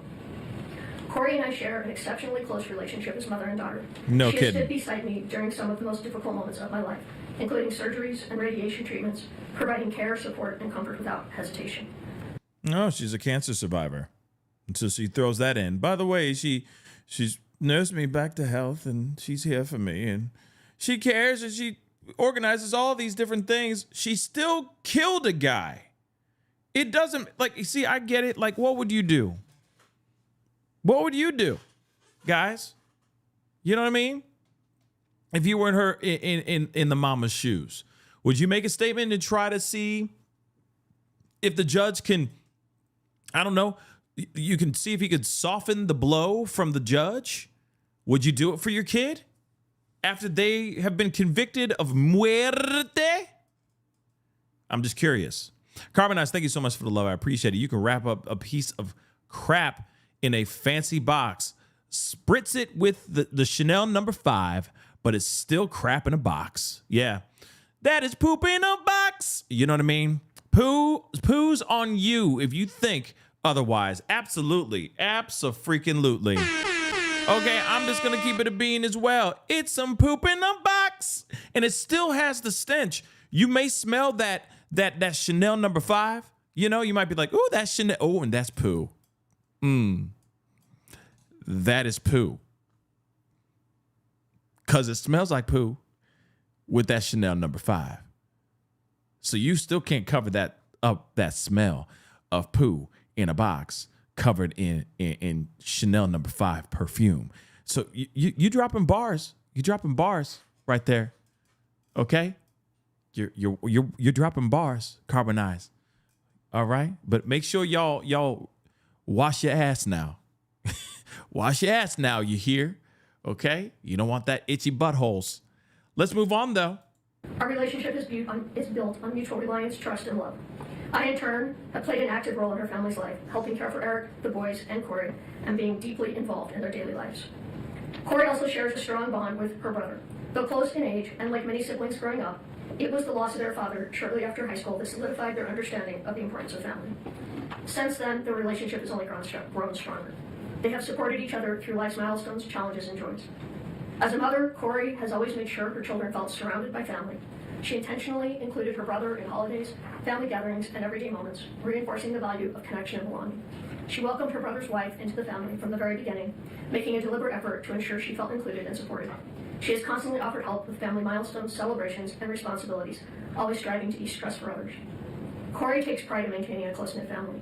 She believes that shared time, whether during holidays, Really small now? gatherings, or simply simple evenings together, is essential. Creating those moments of connection has always mattered deeply to her, and she has worked intentionally to keep her family united. Kouri played an important and deeply integrated role within the Richins family, particularly during times of hardship. When Eric's mother passed away in Hawaii, Kouri provided steady emotional support to the entire family and assisted in organizing funeral arrangements, stepping in wherever help was needed during a very painful period. Her commitment to Eric's family was genuine and enduring. At one point, Eric's mother expressed that Kouri was not simply her daughter-in-law, but her daughter, a reflection of the closeness and trust Kouri had earned within the family. Kouri and Eric prioritized time with extended family, creating meaningful memories together, including regular visits to St. George, Utah, to spend time with Eric's grandmother. When one of Eric's sisters faced unemployment, Kouri helped her secure work at the hospital where she herself was employed. She also routinely provided childcare for her sister-in-law's children, allowing them time together as a couple. Her involvement went beyond logistical help. She always participated in family milestones, including serving at a bridal party and assisting with wedding planning for another of Eric's sisters. During a particularly difficult period in that sister's life, Kouri accompanied her to a self-help retreat, offering both emotional support and companionship. Within the Richins family, Kouri often served as a source of calm and connection. She consistently worked to ease tensions, provide comfort, and maintain relationships during challenging moments. Her efforts contribute significantly to the overall well-being of the family. Kouri's compassion extended well beyond her immediate and extended family. She opened her home to the parents of a friend whose house had been damaged, offering them a safe place during a difficult time. When another friend's parents lacked firewood, their sole source of heat during the winter, Kouri arranged for a truckload of wood to ensure they stayed warm. She maintained close, supportive friendships, participated fully in friends' major life events, and was actively involved in the lives of their children. As a neighbor, Kouri was equally attentive and caring. Her home was offering a gathering place for neighborhood children, and she routinely prepared meals for parents working late or offered help to neighbors facing illness, including one undergoing chemotherapy. Her generosity was never performative. It was quiet, consistent, and motivated by genuine concern for others. Kouri is not a perfect person, but she is an authentic one. Her life has been marked by steady acts of kindness, loyalty, and service toward her family, her friends, and her community. Oh, boy. She has always found purpose in easing the burden of others and helping people through difficult moments. Following Kouri's separation from her children, they were placed in a living situation that differed from what they expressed as their preference, despite having strong and meaningful bonds with extended family who had long played an active role in helping raise them. As young children, they had little control over these decisions, which added to their sense of uncertainty and loss. Kouri's sons are now facing significant emotional challenges in their day-to-day lives. They are processing grief, separation, and repeated changes, all at an age when stability is critical. Like their mother, Kouri's eldest son is especially sensitive and expressive, and he has struggled deeply with these transitions. All three boys are currently receiving counseling, which has been essential in helping them cope. Kouri has consistently supported therapeutic intervention and has emphasized the importance of counseling, not only for each child individually, but for the family as a whole. In particular, she has advocated for additional individual support for her eldest child, recognizing his specific emotional needs. The circumstances surrounding their separation and the rules governing communications have made it difficult for Kouri and her children to openly share their feelings with one another. This limitation has taken an emotional toll on both the boys and their mother. Important thoughts, reassurances, and emotions often remain unspoken, creating additional stress and sadness. As a mother, Kouri experiences deep anguish over her inability to comfort her children as she once did. She worries constantly about their emotional well-being and struggles with the pain of knowing they are hurting while being unable to fully support them. Her concern for her sons remains constant and unwavering. Kouri has endured profound emotional and personal suffering since the loss of her husband. She is grieving the absence of the man she loved and built a life with, while navigating separation from her children and family under intense public scrutiny. The weight of these losses is immense, and it has affected not only Kouri, but her entire family, her mother, her children, and those who love her. Despite being incarcerated, Kouri has continued to demonstrate resilience and personal responsibility. Within the confines of jail, she has dedicated herself to education and self-improvement, using her time to study and work toward meaningful goals. These efforts reflect her character and her desire to grow, contribute, and remain a constructive presence, even under extremely difficult circumstances. Like many marriages, Kouri and Eric faced challenges. When difficulties arose, they chose to address them responsibly by seeking marriage counseling rather than turning away from one another. Those efforts strengthened their relationship. By all accounts, from those closest to them, they were in a period of renewed connection and commitment, focused on their family and their future together. Your Honor, I stand before you as Kouri's mother. I love my daughter. I have known her for her entire life, not just through this case. I cannot speak to every aspect of what the court has considered, but I can speak to who she is as a human being, as a mother, and as a member of her family. I do not believe that Kouri did this, nor do I believe Kouri could possibly be capable of this crime. I can't validate what she did financially one way or another, and that's something Kouri will have to live with. I respectfully ask the court to consider a sentence that holds Kouri accountable for the jury's verdict, while still allowing for the possibility of mercy and hope. A sentence without the opportunity for parole would permanently separate her from her children and leave no room for redemption. Kouri's life has meaning, especially to her three sons and her family, and I respectfully ask that the sentence reflect not only accountability, but also the potential for rehabilitation and profound long-term impact on innocent children. Your Honor, I ask from a mother's heart that Kouri be given a sentence that allows the possibility of a future, one in which she can continue to grow and one day be a positive presence in life and her children's lives again. I firmly believe the jury reached an incorrect conclusion and that this outcome represents a profound injustice driven by personal bias. I do not believe Kouri is capable of committing murder. No one understands her loves her children as deeply as their mother does. Thank you for listening, Your Honor. I love you, Kouri, Carter, Ashton, and Weston. Her story does not end with this sentence. It is the strength of her comeback that will define it. Your Honor, at this time we would ask Renee Odom. She is going to read her own letter. We ask that she approach the podium, and I will provide it to the court and the prosecution as well. Of course. Renee, good morning. Good morning. One moment, please.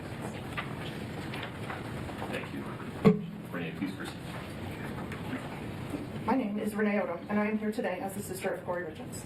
I want to begin by saying nothing I share today is meant to excuse or lessen the seriousness of what has brought us here. Eric's life was taken, and that loss is permanent. I want to acknowledge Eric by name and say that I loved him. He was kind to me, he was a part of my life, a part of my children's life, and a part of my family. He matters deeply, and he is missed. This tragedy has devastated our family, and its deepest impact continues to fall on Kouri's 3 boys. For more than 3 years now, they have been unable to see or speak with their mother. Really They've creep. lost their father, and at the same time, they have lost access to their mom. Damn. Even in separation, Kouri has never stopped being their mother. She writes to her boys every single week. She reaches out every birthday, every holiday, holding on to that connection with everything she has and reminding them that they are loved. Kouri is my baby sister, and she has been an integral part of my life and the lives of my children. She has shown up for our family in ways that are impossible to count. I was there at her graduation from high school. I was there for the wedding of Kouri and Eric, moments filled with love, hope, and dreams for the future. She was there for my wedding and the birth of my son. She was there for me when I graduated college. She stood beside me at the baptism of both of my daughters. She poured her heart into giving my oldest daughter a beautiful sweet 16. These were not obligations to her. This is who she is. Kouri has always been the glue that held our family together. She hosts every Christmas. She planned every family vacation and made sure that no one ever felt forgotten or left behind. She believes deeply in helping others, and she has lived with this belief throughout her life. Even from behind bars, Kouri has continued to help people, offering support and encouragement and kindness any way she can. That desire to be of service has never left her. Kouri is a great sister, an awesome aunt, an amazing daughter, and she will always be a devoted mother. She is also the smartest person I know. Kouri has earned 2 master's degrees and is applying to a PhD program. Growth and learning and becoming better for herself and others have always mattered to her. Most of all, she loved her husband and her children with everything did that not. she was. I continue to struggle to reconcile this tragedy with the loving sister and the mother I've always known. I understand and respect the court's responsibility to impose a just What a and load of lawful sentence. malarkey. I'm not here to challenge the verdict or to minimize the harm that has occurred. I only ask that the court see the full human picture, the pain, the accountability, the lifelong consequences that are already being carried. Please leave room for hope of a life with her boys. The impact of this tragedy will remain with Kouri and her children for the rest of their lives. Our family deeply feels the absence of her presence and that of her boys, her guidance and her love. I love you, Kouri, and I will always stand by you. Thank you, Your Honor, for letting me speak and considering my words. Blah. Blah. Your Honor, at this time, I'm going to read a letter from Kouri Richins. Dang, they keep coming up and talking? What in the heck? Your Honor, at this time, we'd like to read a brief letter from Kouri Richins. That is Kouri's sister-in-law, who also worked with her at her real estate business. I know Your Honor heard some testimony about that. She has a newborn baby, so she can't be here. Your Honor, I was introduced to the Richins family around 8 years ago. Oh my Excuse God. me, and was able to have been around Kouri, Eric, and the boys since the youngest was 1. I spent many days, weekends, holidays, birthdays, barbecues, etc. with them all, and was able to learn so much about the family dynamic and the love they had for one another. No, their family wasn't perfect, no one's is, but those boys were loved beyond belief by both parents. Kouri and Eric did everything for the boys, to protect them, to teach them, to encourage them, to show them love, and mostly to show them 2 loving parents. My heart goes out to the 3 boys, as they do not deserve to be going through all this, as well as they do not deserve to be alienated from one side of their family. I miss them dearly every day. To know Kouri is to know the love she has in her heart. Kouri is one of the most selfless and caring people I know. She lived for those boys and lived to be the best wife she could be. Yes, she made mistakes in her marriage, as we know, so did Eric. But at the end of the day, they chose each other and their family. As a loving mother, exceptional caretaker, and benevolent humanitarian, Kouri was truly a devoted volunteer. She never stood still when she knew she could help another, embodying the definition of true character. From the moment this sudden, unexplainable tragedy occurred, there has been a distaste for Kouri for personal reasons rather than factual reasons. From allegations made by individuals she regarded as family, to authorities not conducting a systemically correct investigation and then not being given a suitable, unbiased finale. The conclusion of this case seemed inevitable. Although I'm not here to argue the verdict, I am here to help provide perspective on views you are unable to hear about. Kouri is a mother, a sister, a daughter, an aunt, widow, and at the end of the day, an imperfect person striving for grace. She is someone whom the community trusted, neighbors enjoyed, and her boys counted on as a supporter. I respectfully ask that the court consider the totality of her character and her full life history when making a determination. Your Honor, the next individual that spoke is Kouri's aunt. This is Lisa's sister. Her name is Doreen Kouri.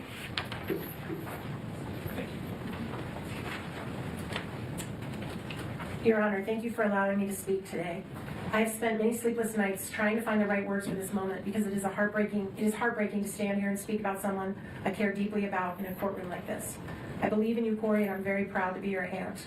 I stand before the court not to minimize the seriousness of this case, but to speak here about comes the the person I've tears. known outside of these proceedings. The woman I know is not the monster these proceedings may have made her appear to be. When I think about her, I do not think about charges, headlines, or verdicts. I think about the mother I watched love her children with every part of herself. I think about the woman who worked hard to build a better life through education, determination, and sacrifice. I think about someone who wanted more not only for herself, but for her children and the people she loved. Her children were never just part of her life, they were her entire world. I watched her celebrate their accomplishments, comfort them in difficult times, and carry the weight of motherhood every single day. She loved fiercely, deeply, and unconditionally. Eric and those boys were her life. Both Eric and Kouri were very loving and attentive parents. They were solid, they loved hard, and they played hard. I also watched her work tirelessly to educate herself and create stability for her family. She pushed herself because she believed in building a meaningful future. She was proud of what she accomplished, but even more proud of being a mother. This conviction does not erase the years of humanity, goodness, and compassion that existed before this moment. I know there are people who may only see the charge or the verdict, but I ask the court to remember a person is more than the worst moment of their life, or in this case, more than a verdict that many of us still struggle to understand and accept. The woman I know is compassionate, intelligent, nurturing, and deeply human. I do not believe she's cruel or beyond redemption. I believe there's still goodness in her, and I know there are many others who believe that too. Whatever sentence is imposed today will not only affect her, it will echo through the lives of her children, her family, and everyone who loves her for years to come. Her children still need their mother's guidance, love, voice, and presence in whatever way they can still have it. I understand the weight of the court's responsibility, and I speak with respect for these proceedings. I only ask that when sentencing is considered, the court remembers the whole person standing before you today. Not only this moment, but the years she spent loving, learning, sacrificing, and being devoted mother. I love you, Kouri, and I love those precious boys. I ask for mercy, I ask for compassion, and I ask that the court see the humanity in her so that so many of us have seen for years. All right, the next one is an individual who did not want their name read in the public, so I'm going to provide it to the court and the prosecution only. This is a close friend of the family. To the Honorable Judge Murdaugh, I'm writing to respectfully share my personal relationship and observations with the Richins family and 3 young boys, and to ask that you consider sentencing Kouri to 25 years to life rather than life without the possibility of parole. Hold on, I need to pause this really, really quick because I do want to make this abundantly clear. And I made a mistake, okay? I made a mistake earlier because I was saying a stepmom. The reason why I thought stepmom was because of how the kids were actually referring to her as Kouri and not calling her mom. So I just want to make that abundantly clear. Those kids, I forgot, and I made a mistake. It's been a while since I've covered this case and all that. The kids, the 3 boys that spoke out and did a statement, okay, a victim's impact statement, are indeed her biological children. So I got that mixed up. So I apologize. I just realized that. I was like, wait a second. Ain't that her kids? Those are her kids, right? So my bad, okay? So they were not referring to her as mom. They were saying Kouri. So when they were talking about Kouri, that's why it threw me off. I was like, dang, that threw me off. I was like, wait a second. So she's like a stepmom from hell? Because they're like, Kouri was always drinking and always drunk and all that. So this hits different now, okay? Hits even different because it's her kids, her actual biological children that she bore herself that are referring to her as Kouri. And also they're the ones who are sitting there saying like she out here drinking, getting drunk all the time, threatening to kill my lizard and all that just so she could watch a TV show. It's bad, okay? Just so you know. The kids, and yeah, that's what's crazy. That's what's so crazy, Jane, right? That there was not one tear shed for those boys. Not one tear shed for those boys when those boys were talking. Her mouth was open and she was in absolute shock and awe, but not once was she crying. As soon as her family, like her immediate family, like her mom, aunties, etc., start coming forward and speaking out, that's when the waterworks turn on. That's when she's crying. But she did not shed not one tear when not one of those boys that she bore herself spoke out and said she is a monster as well. So much that they don't even call her mama. They call her Kouri. That's why I got confused. I was like, wait a second. So I guess she was a stepmom? Oh, no. They don't want anything to do with her. So now they're distancing themselves even by removing the name mom, the title mom from her. That speaks volumes, guys. All of this stuff right here, this is all fluff. All of this crap is fluff. You understand? All of it is fluff. But we gonna listen to it, okay? It's all bullshit-ish, in my personal opinion, but hey, they could have stopped at the kids' impact statements. They could have wrapped it up by then. Because I think the judge has already made up their mind already. But let's continue. From 2017 to 2019, I had the privilege of working as a babysitter for Kouri and Eric's 3 children. I was able to view this family at a time when things in life were good for them. The youngest, Weston, was still in diapers, and we worked on potty training together. What struck me most during that time was the stable, loving, and orderly home the 3 boys had to grow up in. Kouri was a young mother, close in age to 2 of my own children, and she'd established a true house of order. The home was beautifully decorated. I particularly remember the bright fall decor. The walls were lined with photos of the boys at different ages, and they had a wonderful playroom over the garage. The family worked together, played hard together, and clearly loved one another. I recognized the effort and pride in caring for her family. When she was out of town one week, she left detailed meal plans for me to use the crock pot. It doesn't Eric matter. would come home each night to dinner with the boys. Those meals were so good that I replicated them for my own family. I was so impressed by her age progression photo display in the hallway that I had canvases made of my own grandchildren in a similar fashion. I even copied some of her simple but festive fall decorations and bought similar cowboy kid toys for my grandchildren after seeing how much her boys enjoyed them. Kouri's positive influence extended beyond her own family. I brought many of her ideas home with me. I do not wish to minimize the tragedy of this case. I watched the funeral online and was heartbroken, especially hearing young Carter say he would now be the man of the house. I believe Kouri deeply cares for her children, and I have to believe they love her as well. 3 boys' lives will be forever affected by the court's decision. I believe in the possibility of rehabilitation and the value of preserving hope. I respectfully ask that you not eliminate the chance that one day these 3 sons would be able to make their own choice as to whether or not to have a relationship with their mother. Kouri is not a threat to society. Please give her the opportunity to serve her sentence with the possibility of someday returning to her family. Thank you for your time and considering my perspective. Nah, bruh. Your Honor, the next individual that's going to be addressing the court is going to do it himself, and that is Mr. Greg Hall, and he's here to read his statement to the court.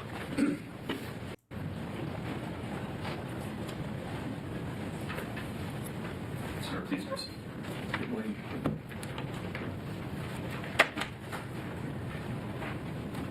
Good morning, Your Honor. Before I say anything else, I want to express my deepest sympathy and most sincere condolences to the Richins and Darden's families. Nothing I say today is meant to diminish the weight of what has brought us into this courtroom today. But let her go. My name is Greg Hall. I have known Kouri for over 7 years, both personally and professionally. And we have stayed in daily contact by phone, text, and in-person visits throughout her entire incarceration here in Suffolk County. I'm here today to share with you what I have witnessed firsthand about the person I know. In the years before Kouri was incarcerated, she made a habit of looking for people who were struggling. She not only volunteered for many years at children's schools and donated, but you've heard about the 100 pairs of snow boots, but she also did follow-up to make sure that those children had clothes. She has volunteered at the soup kitchen for years and brought her boys along with her because she wanted them to teach them about service and kindness to others. When Kouri found out a neighbor had been diagnosed with cancer, she anonymously arranged for a massage therapist to visit her. When my own wife was in an auto accident, a care package showed up at our home. If a family was having a difficult time purchasing a home, she would offer to take little or no commission in order to help them. Please know that none of these things were ever done for recognition. They were done because all she ever wanted to do was good. Your Honor, what I would like the court to understand the most is that the goodness and kindness toward other people that defined Kouri before her arrest has not gone away since being incarcerated. When new inmates arrive frightened and disorientated, Kouri is the first to step in. She helps them get their footing in an environment that is unfamiliar and frightening to them. She's also tutored other inmates working to further their education. She has helped women who cannot read or write navigate through the system and draft letters to their family on the outside. When women in her unit receive bad news from home, she is the first to sit with them and comfort them. She has used her time inside to study, and she takes her studies very seriously. She has earned multiple degrees, including a master's degree since being incarcerated, because she wants to be of use to other incarcerated women who struggle with literacy, with their legal paperwork, and with the simple daily reality of being inside. She enjoys studying religion and ethics and the practical application they have in our lives. She attends weekly church services and has helped to create new programs within the jail that other inmates now rely on. She studies late into the night, every night. She prays for her boys and for her family every day. She also prays for others in need. She writes to her sons, though her letters are returned to her unopened. She has not stopped trying to contact them, to express her love for them. Your Honor, the Kouri that I talk with each day is still filled with kindness, with goodness. Even to this day, as we speak to one another, she continues to ask and care about how people on the outside are doing. My family, her family, people we mutually know, before ever talking about herself. I'm not here to argue with the verdict of this court. I am here to tell you that the person I have known for over 7 years is still there, still trying, still useful to people around her in the small ways available to her to continue to be of service and provide acts of kindness. I only ask that the court please take this into consideration today. Thank you, Your Honor. Thank you, sir.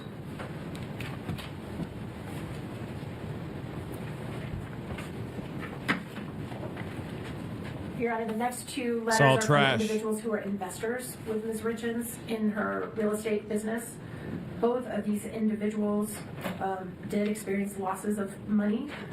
So although they may not be victims in this case, they, I guess, are technically victims in the case that is pending. So I think their perspective is important. The first one, for some reason, I only have one copy. I'm going to give just a moment for Mr. Bloodworth to read it. Then I'll read it, and then I'll hand it to the court. Thank you.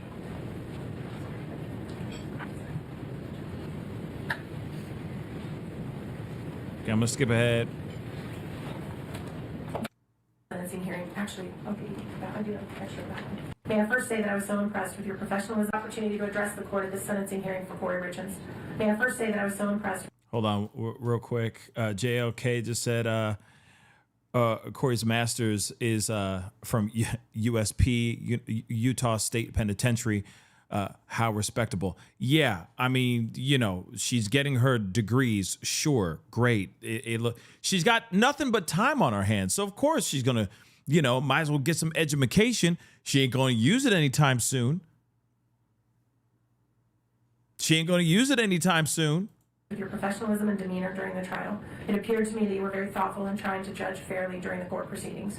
I would like to speak on my real estate experience with Kouri over the 3 years that I invested in 10 or more fix and flip home transactions. My wife, my son, and I were so impressed with Kouri and the great job she did in finding and remodeling the homes that we invested in. She worked hard at making those properties look beautiful after they were remodeled, and we all made money from them. We could not have been more proud of Kouri and happy for her and her family. Knowing from her brother Ronnie that she'd lost her father at a younger age, I told her once in a text message that I was unofficially adopting her as my daughter. She was a great mom for her boys, and she and Eric were so involved in their lives. What has happened since has been a tragedy for all the families involved. I never met Eric, but knew that he and his workers helped with some of the stonework on the remodels. Kouri and Eric helped stage a house that my son and I remodeled that Kouri found for us in Ogden. She listed it and had it sold in 3 days. Those were good times when the market was great for doing fix and flips, and we all benefited from it. Unfortunately, about the time of Eric's passing, the market changed and interest rates skyrocketed. Those who had house remodel properties suddenly found the buyer's market dried up and houses were not selling. We lost money as well as many of our friends in the real estate business. In watching some of the proceeding on court TV, I personally did not think that the state proved beyond a reasonable doubt that Kouri was guilty and responsible for Eric's death. I was surprised at the jury's verdict because it left doubt in my mind based on the testimonies given. Kouri has lost everything: her husband, her 3 young boys, friends, family, and her home.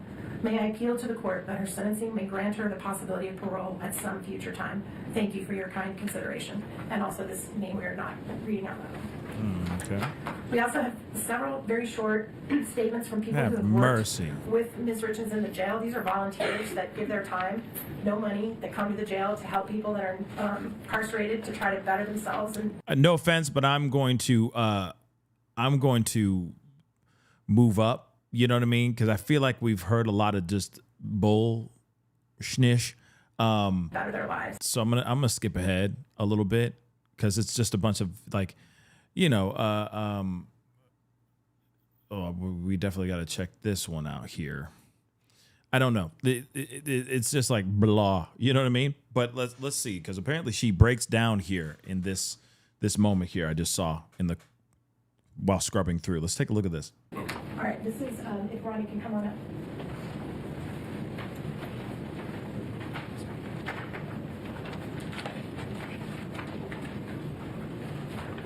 Good morning, Honor.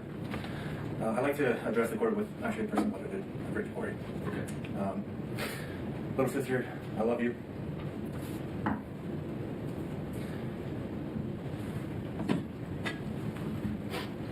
I miss you. I miss our random banter. I miss your calls. I miss your constantly over-the-top positive attitude every time we speak. I miss our game nights. I miss Eric's stupid finger gun dance after we won a game. I miss our holidays. I miss you sending the boys to wake me up on Christmas morning, way too early after we stayed up way too late preparing Christmas for them so that it'd be absolutely perfect. I miss our Sundays together. I miss arguing with the boys about who's better, Messi or Ronaldo, Brady or Rogers. I miss our backyard games. I miss me and the boys running all over you at sports in the backyard and Eric getting mad because you weren't competitive enough and you were really just out there to have fun and laugh. I miss you constantly luring me into... So this is a brother, if I got that correct, okay? So, yeah. I mean, let's be real. I mean, that it's going to be tough no matter what. I mean, you know, like I said, what would you do if you were in this situation? If you were the sibling or the mom, you know, like the parent, would you go up and speak on her behalf, basically saying like, please don't give her such a harsh sentence. Yes, I know she murdered her husband and all that, but please give her, you know what I mean? What do you do? Do you even go up and make a statement? You know, like, I don't know if I could. You see what I'm saying? I don't know if I could. Because the whole thing, like, you know, I miss your calls and I miss your finger gun dances whenever, you know, whenever the team scores and blah, blah, blah. It's like, you could have said all of that another time, not right now in front of the judge. So are you just trying to manipulate the judge so the judge goes easy on her during his sentencing? You see what I'm saying? Like, it feels a little calculated, in my personal opinion. You know, if you're going to go up there and just be like, yo, please, like, go easy on my sister, then just go up there and say that. I'm here on behalf of my sister. She's a good person. She did this, and she made a bad choice. There's a bad moment in her life, but please just don't go so heavy on her. Don't go so hard on her, please. Right? And then leave. Not, I miss your hand. I miss our secret handshake, and I miss your quilts that you like to make when on your free time. Like, it does, you know what I mean? Does that make sense? Like, we don't need to hear that ish. We good. Judge, I'm here on behalf of my sister. She made mistakes. Please go easy on her. Please. Leave. That's it. That's it. And then walk away from the podium. That's all you need to do. Your newest ideas and getting me excited about them. I miss vacationing. I miss Nabbit. I miss playing Madden and FIFA with Eric and the boys. I miss your stupid goats. I miss the soccer games and celebrations we created for the boys after they scored a goal. I miss Carter's smile and his obsession with goat videos. Ashton's freckles and his competitiveness. And Weston's baby blues and tenderheartedness. I miss hearing them say Wani and playing catch in your living room. I miss your family. I miss our family. I miss the life that was stolen. I miss the life that was stolen from us for reasons that we can't yet fully understand. We don't, with 100% certainty, know what happened to Eric. No one does, but we do know with 100% certainty that it wasn't caused by you. We know that, the police know it, the prosecution knows it, and everyone watching this trial knows it. They could not prove their theory, just the opposite, and yet here we are. For some reason, unbeknownst to us, really bad things happen to really good people, Kouri, and you were just really too good of a person, I guess. I promised Dad a long time ago that I'd always look after you and Mom, and I intend on keeping that promise. We'll get through this together, and the injustice that's occurred here in this courtroom, it'll be righted in time. Your innocence will shine too brightly to be contained once you've actually had a fair shot at defending yourself. When the day comes, I just know somehow that you're going to change a lot of lives that really need your help. And until then, little sister, just don't.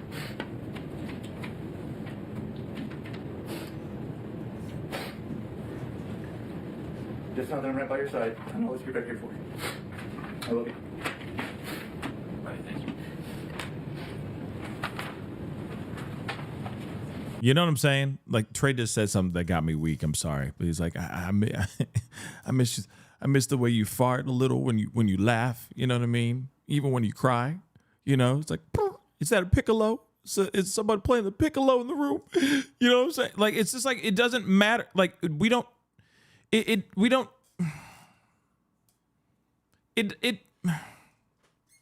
unnecessary. Okay, there's more. Let's skip ahead. Greater than punishment. It risks becoming the declaration that redemption no longer matters. Late Pope Francis said that life without parole is just a death penalty in disguise because it extinguishes something fundamental to human dignity. That is hope.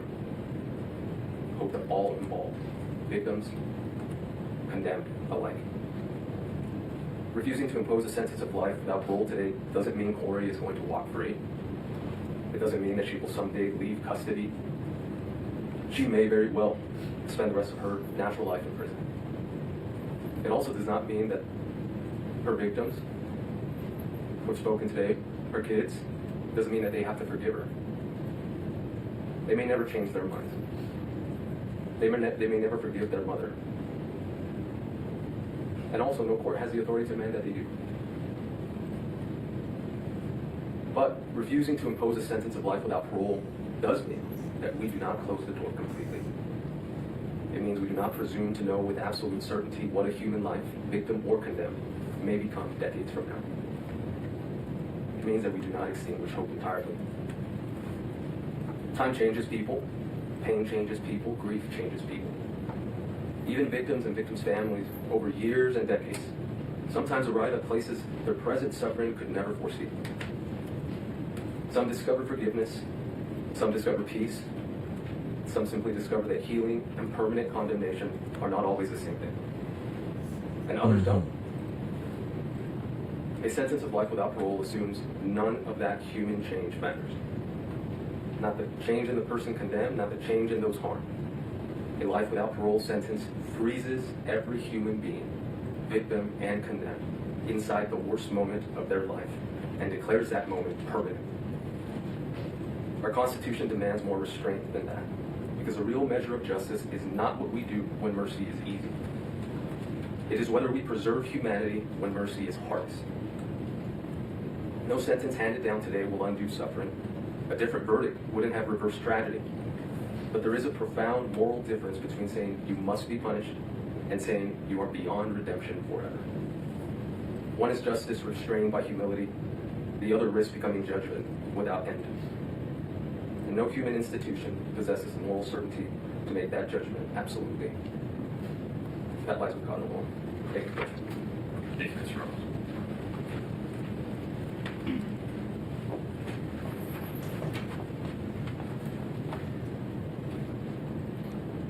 Your Honor, I told you in the opening statements that we were going to do something a little bit different when we called upon some perspectives of people that don't even know Kouri, that have been through this horrific journey through no choice of their own.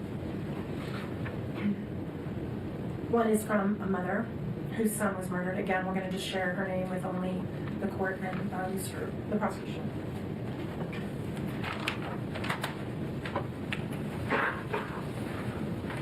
Honorable Judge Richard Mrazek. Oh my God. Hold on. This thing isn't over yet. Oh my dear Lord. Oh my dear Lord. Hold on. I'm going to skip ahead a little bit more because there's another break that they have. Like, this isn't over yet. This is the longest sentencing I've seen in a really long time. Okay?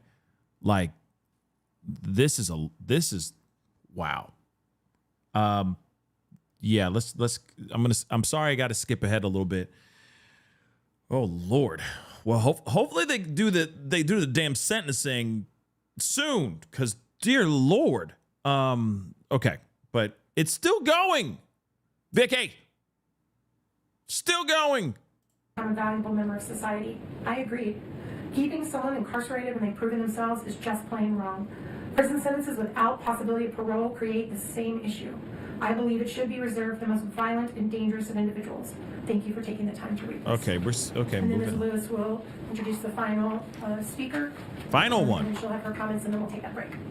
Yeah, so final one, and okay, let's hear that, and then she got something up on the projector screen and everything. So I'm just gonna let this freaking thing cook. Like, dear Lord, man. Like, don't get me wrong. I get it. You know, she is, Kouri Richins is fighting for her life here. Okay, let's be honest. Let's be real here. Okay, if you were on the stand, if you were looking at down the barrel of life in prison without the possibility of parole as being the harshest thing you could ever get handed to you, aside from death penalty, right? You're going to do everything you can, right, to try to persuade the judge to give you a lesser sentence.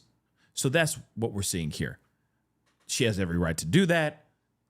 It is annoying. I'm not a fan of it, but it is something that we would all do if we were in her shoes. But actually, we wouldn't be in her shoes because we're not out here poisoning our lovies, okay, our wives and our husbands with Fenty. But still, at the same time, this is her right. Just so you know. Soon she won't have many rights. As soon as the gavel says, as soon as the judge puts upon her a sentence and the gavel strikes, her rights, a good portion of her rights, gone, right? And then she's locked up, most likely for good. I hope for good. Something like this is diabolical, and there should be no room for her to be able to get out here and breathe in this freedom air.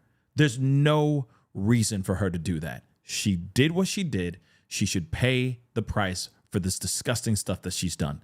Real talk, okay? That's of course my own opinion, but let's get it cracking.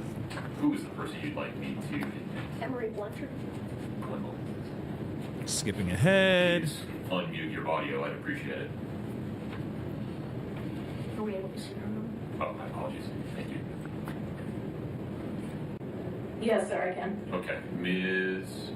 Lewis is going to make an introduction, and then you'll be free to make your statement. Emry Blanchard understands what no one else in this courtroom understands. What the three children of Kouri are going through. When Emry was 12, I believe she can correct me if I'm off there a little bit, her father violently killed her mother while she and her brother were in the next room. He was convicted, and the state was seeking death, but ultimately at that time, when the jury couldn't decide unanimously on death, he was sentenced to life with the possibility of parole. And I'm going to let Emry take it from there and say what she wants to say. Emry, please proceed. Thank you, Judge. Good afternoon. I was asked here today to speak about a personal experience. My name is Emry Blanchard. I grew up in Park City, and in 1995, when I was 13, my father murdered my mother, Patty. It was a brutal and premeditated murder, and I was in the house when it happened and witnessed it. It was a death penalty case, but my father was sentenced to life in prison with the possibility of parole. At the time, I wanted him to go to prison for a long time, and I didn't want to see him again. I was afraid for my life and safety as well. My mother's parents and uncle raised me. We would refuse phone calls from the prison, but my family collected every letter he sent and saved them in boxes, just in case I ever wanted to read them. In a short 4 years, when I was about to turn 18, I decided I wanted to see my dad. I had questions regarding the murder that I needed answered for my own mental health. My amazing grandmother offered to take me to the prison while I was a minor if I wanted to see my dad. I wanted to spare her from having to face the man who killed her daughter, so I waited until I was 18 and could go to the prison on my own. I didn't know if I would be fearful of my father, or perhaps even so angry that I might attack him. None of that happened. The moment I saw him for the first time in over 4 years, he simply hung his head and said to me, "I'm sorry." We both burst into tears and held each other. I felt safe and as whole as possible again in his embrace. Yes, this was the man who killed my wonderful mother, but at that moment I realized he was still my dad, and I still needed him. The next decades were good at times and very hard at times. Many years I visited my dad often in prison. Some years were exceptionally hard for me, and I chose not to see him at all.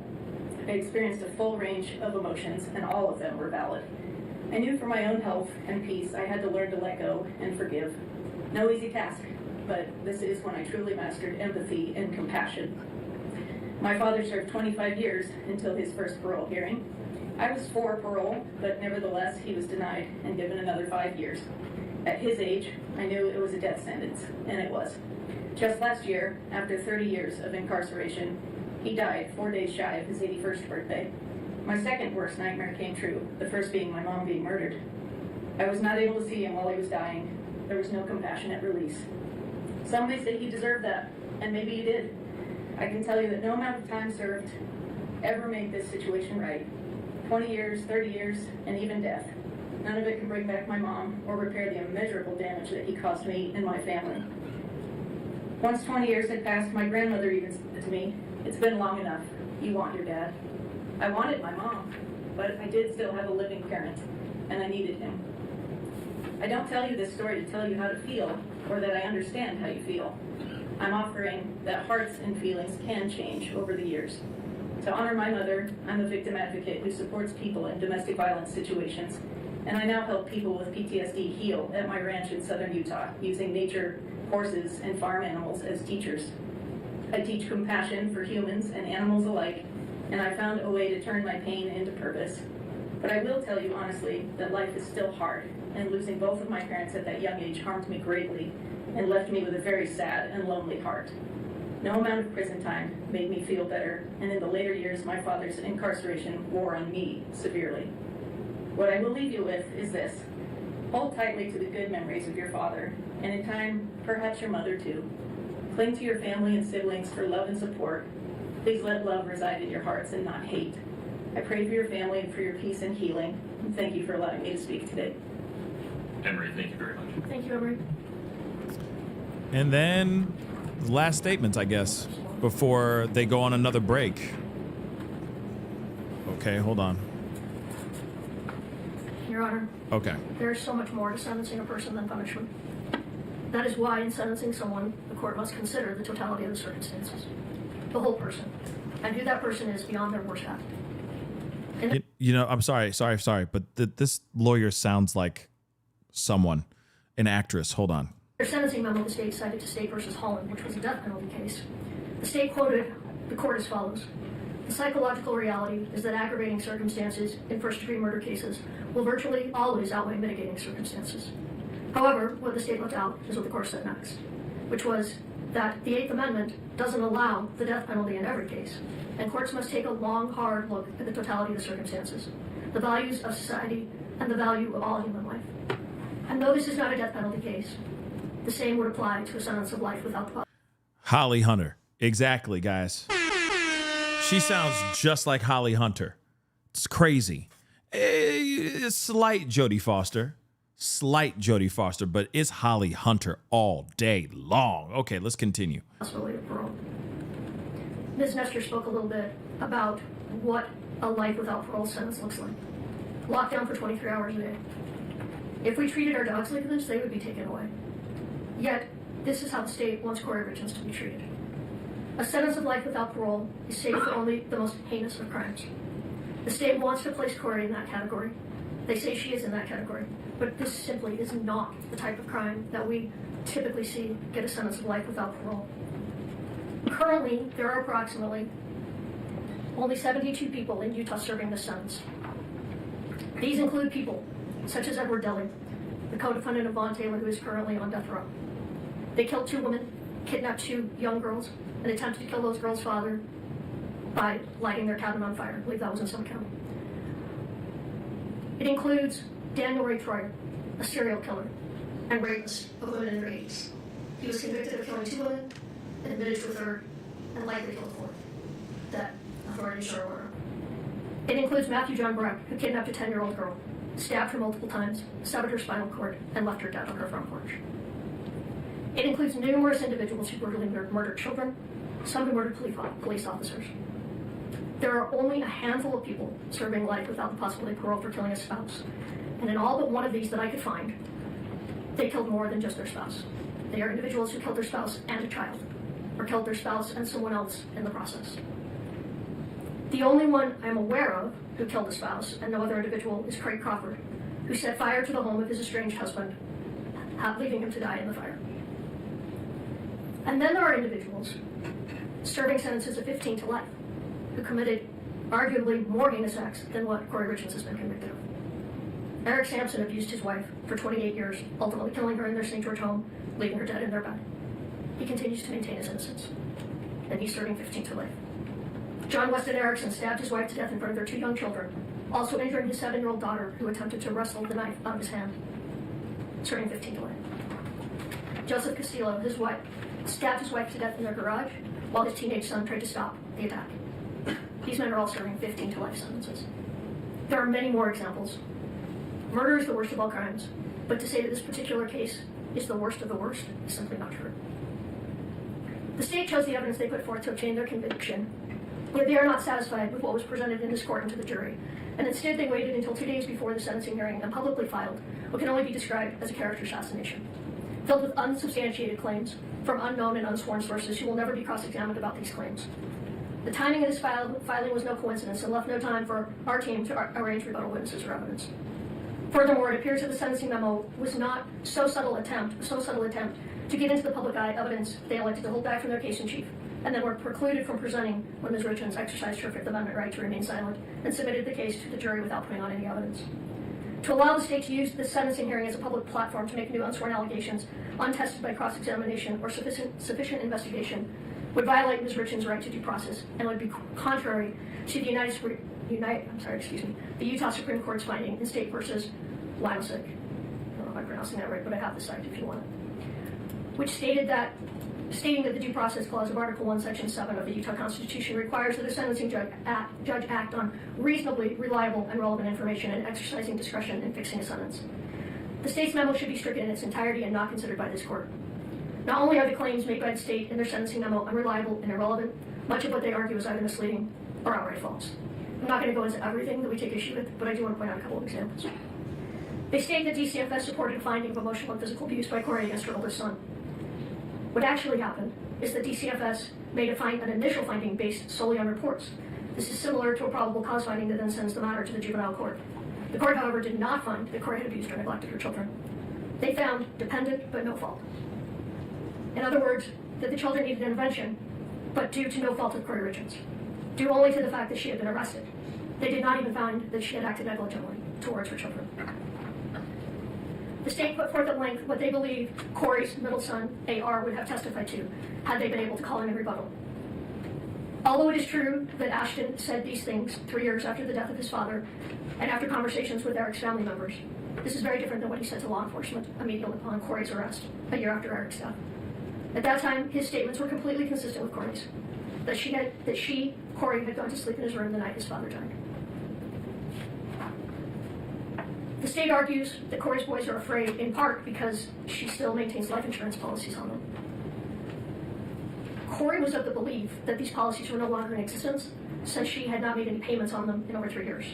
And in fact, a letter was sent, or an email was sent from Brian Freckleton, who testified, to Ronnie Darden, as Ronnie is the owner on these policies, that this was over a year ago, that the life insurance policies are lapsing, and wanted to let them know if they chose to do anything about that, which they did not do anything about that. So we only discovered yesterday, Kouri only discovered yesterday that at least 2 of these policies are still active, as the payments have been automatically taken out of dividends. So in other words, the policies have been paying for themselves. These are policies that Eric and Kouri took out together in 2017. However, now that Kouri knows that these are still active, she will cancel them. Hopefully, in all sincerity, this will be one less thing for those boys to worry about. Kouri never asked her family to report criminal activity or asked for criminal prosecutions against any of the Richins family or against Kouri Ray. She never asked family members to file bar complaints. And until yesterday, neither Kouri nor anyone from her team had ever heard anything about a dating profile being set up online in the name of a lead detective. She did none of these things. And if they were done by others, it was not at her request. We are asking the court to discount any and all allegations in the sentencing memo that have not been previously raised in court and order them stricken from the record. The court does have before it reasonable and reliable testimony from individuals who know Kouri or who have unique perspectives on the sentence of life without parole that may assist this court in discerning the appropriate and proportionate punishment in this case. The testimony of these individuals revealed that Kouri is so much more than what she has been portrayed as in this case. Everyone who was around her says she was a wonderful mother, just like Eric was a wonderful father. The state argues that she shows no remorse. Kouri has remorse and she has regrets about many things, and you're going to hear some of those when she speaks. However, she cannot show remorse over something she did not do. She maintains her innocence and has every right to do so. Having said that, however, she stands before this court today convicted of the crimes charged, and she fully understands that. So sentence her on what she was convicted of, not what the prosecution says about her character. As much as they think they know her, they do not. They do not know Kouri Richins. Like Alex said, we're saddened by this case. We're saddened by the verdict. I respect the court system so much. I come from a family of judges and attorneys and was raised with the utmost respect for our justice system. I disagree with the verdict, but I respect it. I have to say though, in all the years of practicing, which are now quite a few, this is the first time I've had a client convicted that I believe to be innocent. It was much more painful than I anticipated, would have anticipated. Over the last 2 years, our team has got to know Kouri. Kouri is one of those clients, very few clients, and I've represented thousands of people. Most of them you don't remember. Many of them you don't like. Many of them, some of them, you feel are dangerous. But Kouri is different. Kouri, every time she calls, asks how we are. There have been times when I've shared bits of my life with Kouri, particularly having children that lost their father before age 10. We've talked a lot about that and what that does to children in the best of circumstances. I can't imagine had my boys not had me. Because the pain and suffering and the long-term effect that it's had on them will never, ever end. But when I share something with Kouri, when I share that someone is ill or that someone is having a problem, sometimes I don't even remember I've said it, and when she calls me, she always asks, how did that turn out? You know, is your family member okay? Before we talk about her. Every time. The state is not only asking for life without the possibility of parole, they're asking for consecutive sentences. The sentences in this matter should run concurrent to one another. Pursuant to the line of cases, Strunk, Golly, and Smith, the sentencing statute favors concurrent sentences. And looking at the totality of the circumstances, imposing consecutive sentence would constitute an abuse of discretion. In State v. Gray, the Utah Court of Appeals cited Golly and Strunk, holding that the Board of Prisons' ability to grant parole is an integrated component of the rehabilitative needs factor that must be balanced with other required factors. Even though the statutory language has been modified since Strunk, Golly, and Smith, the language still applies. And the Supreme Court and the Court of Appeals still looks to that language. The board should still be allowed to function and make the decision regarding the rehabilitative needs of Ms. Richins. Running sentences consecutive to a sentence of life without parole is senseless. And if this court imposes a sentence of 25 to life on the aggravated murder, but runs the other charges consecutive, the effect will be the same. She will likely never get the opportunity for parole. I don't think that's true. Have you run the initial guideline? It's a genuine question. Yes. I think it only adds The guideline on the attempted murder is 192 It only months. adds 41 months if we run a consecutive. Before she's eligible for parole. But, well, I'm going to come back to that. Yeah, if you're running the guideline differently, I'd like to know. I mean, no, I'm not running the guidelines differently, but the sentence is, well, I talked about understand this. your larger point, and I apologize for That's interrupting you, but if you do have a different running of the guidelines, those forms are not obvious. I appreciate it. Well, I would say a sentence of 25 to life, and then if she serves additional time, does not guarantee parole. And I'm going to talk more about that. Okay. And it's almost unheard of for someone to be paroled at their first parole hearing on these serious offenses. And looking at the totality, there are mitigators. Kouri has no criminal history, had no criminal history at the time of Eric's death. She was involved in positive ways in her community. She volunteered regularly.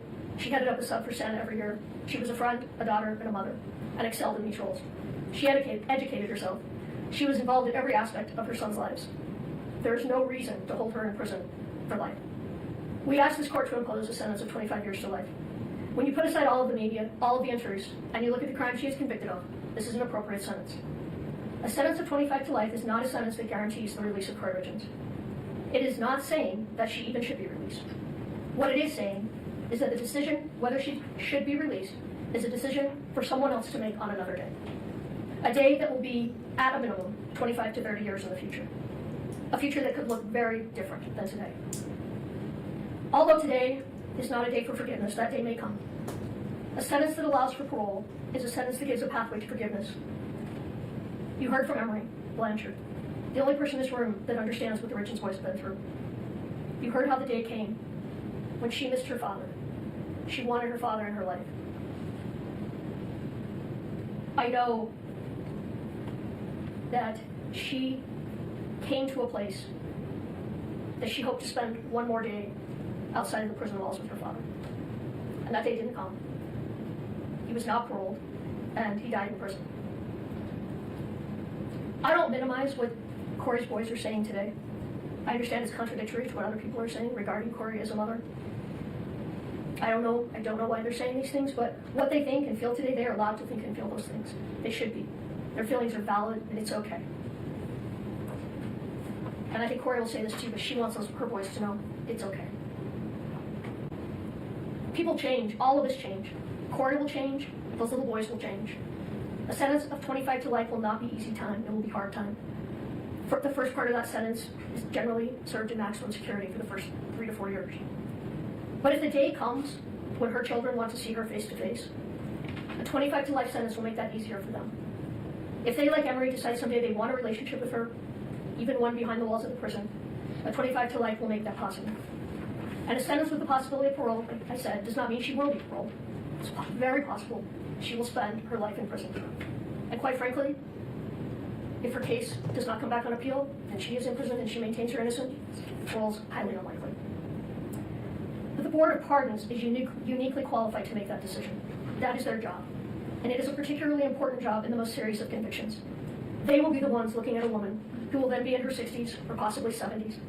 They will decide if she has been rehabilitated and if she is a danger to the community. Okay, so I'm going to skip ahead because apparently they're back in the courthouse, and it looks like Kouri Richins is actually making a statement here. And unfortunately, I'm going to have to be, out of here fairly soon. So I might be missing the sentencing part, but let's hear this this statement. I'm sorry, guys. Like I said, this month is a little crazy right now. So, but let's hear what she got to say. There should be.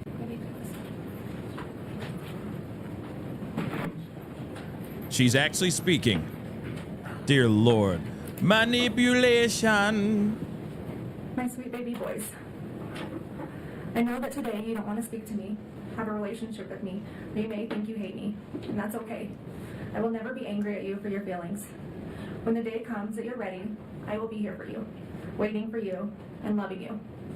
But I need you boys to know and understand that I have been desperately trying to get in contact with you, any way that I can for years. That all of my communication has been completely cut off from you since early 2024. And now I will use any opportunity I can to get a message to you. even if that means sharing it publicly to the world, fully restrained, in my jail clothes, in one of the most horrible situations possible.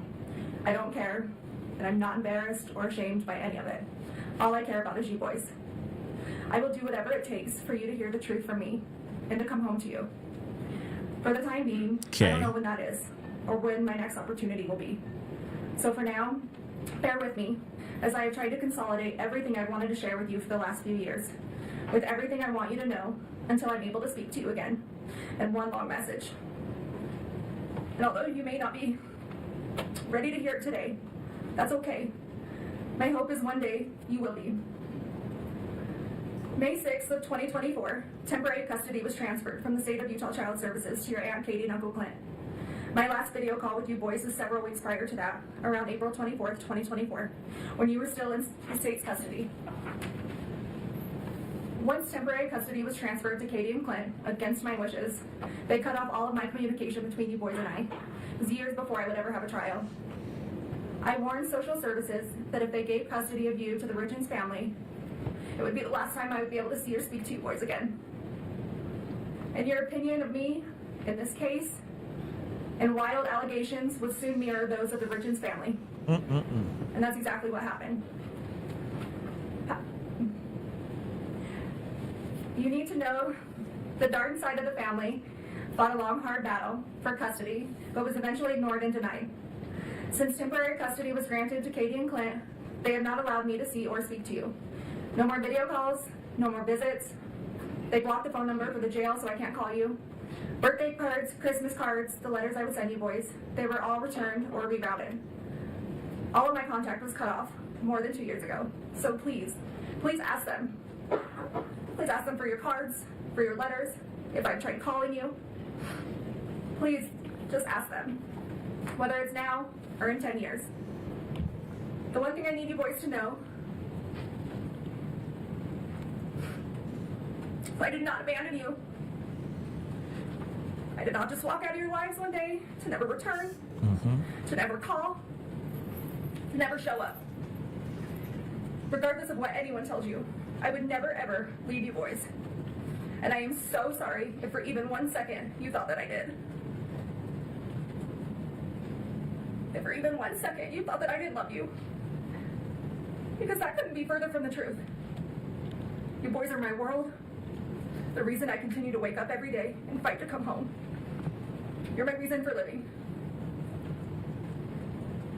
I understand that you're in a difficult situation, mentally, emotionally, and physically.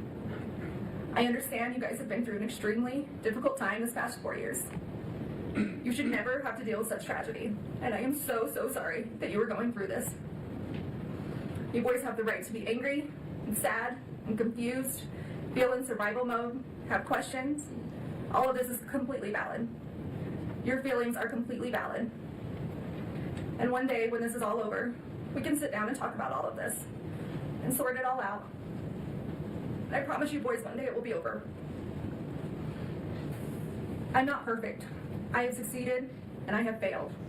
As a person, as a wife, as a parent, we all do.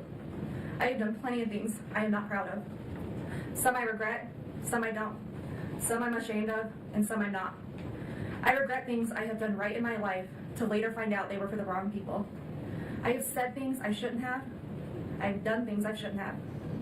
Sometimes I haven't said what I should, or not meant what I did say. There are things I can't change, and long overdue apologies that I owe. There are would-haves, and could-haves, and should-haves. We all have them. We have all done them. And you boys will too one day, but in your own way. There are moments when you should have flushed twice. Life, and we're human. You know? Nobody is all good or all bad. We just get portrayed that way. Yeah. You're going to succeed and achieve amazing things in this life. You're also going to make mistakes and fail at some things. But use those opportunities to grow and to learn. They do not define you, and don't ever let other people make you think that they do. We are not defined by our best or our worst moments. We fall somewhere in the middle, ever evolving. And you boys are ever evolving. Secrets diminish self-respect. They lose trust. They make us lose ourselves. I fell in love with someone who wasn't your dad. Your dad fell in love with someone who wasn't me. I did things behind your dad's back. He did things behind mine. Don't keep secrets. Always put your spouse first. Your dad and I didn't always do this, but don't be like us in that aspect. We made mistakes that I know I regret, and I'm sure if he were here today, he would say that there are a few things he regrets as well. Like marrying her. Marriage takes work. Marriage takes love. Big love. Deep love. And you may think about divorce, and you will have fights, but then you will make up, and you will forgive each other. Because when your love is enough, your love keeps you together. Your love is all you need to ignore the noise. And your love never fails. Sometimes your dad would want to throw in the towel on our marriage, or I would want to throw in the towel on our marriage, but we never did. We always found our way back to each other. I would pick up his towel, or he would pick up mine. We'd hand them back to each other and start again.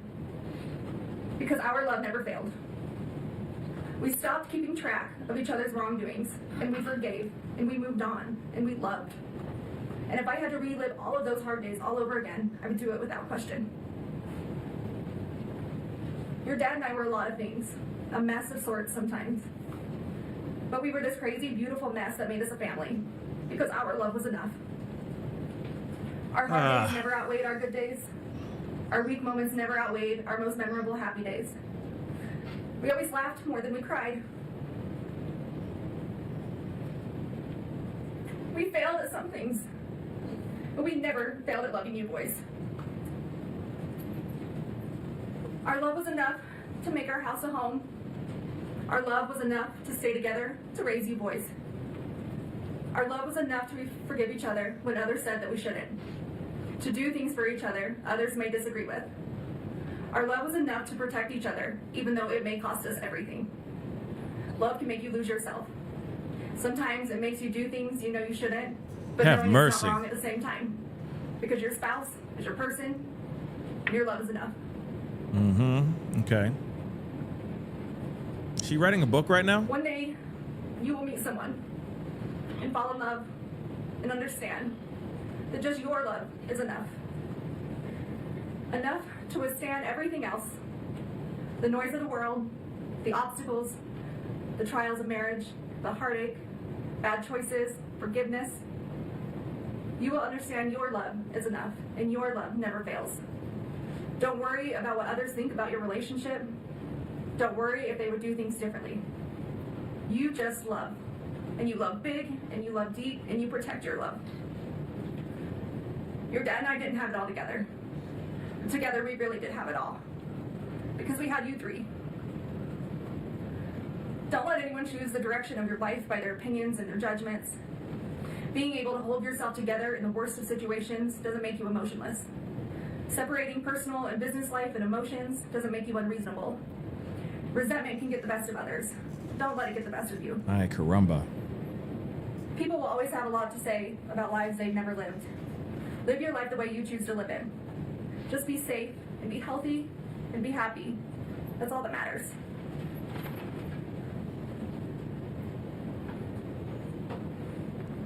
Sometimes people will want you to believe that life is simply black and white. That situations are black and white, but they're not. Life, situations, they are full of color. At the very least, shades of gray. Always question the color, even if you're only questioning the gray areas. Keep an open mind. Question situations and stay curious.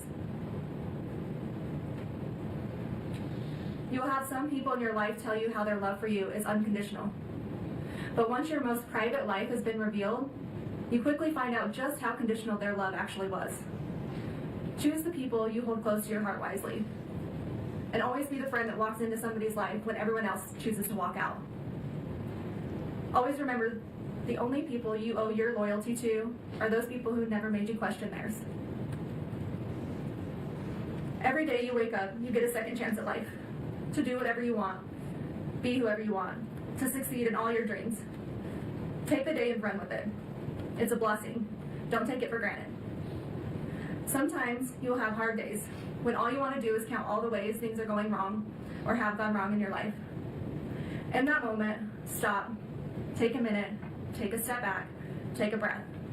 and switch your thinking to count all the ways that it has gone right, all the good that has come to you boys, all the grace, the blessings, and the love. Remember that anyone can give up on something. That's the easy way out. True strength comes when everyone is expecting you to fall apart, but you hold it together, persevering through the hardest of times. Always persevere. Always prove them wrong, because you boys don't give up, and you boys will never quit. There's always going to be someone out there ready to tear you down, misrepresent you, lie about you, tell half-truths, and judge you. They will judge you on decisions you do or don't make, what you did or didn't do, what you did or didn't say. They will take out of context and twist your words. They will judge you on your emotions or the way you grieve. You may show too much emotion, you may not show enough. They will tell you you're not grieving correctly, you're too angry, you're too sad, you're holding it together too well or not well enough, or maybe you're too ambitious. Oh my God.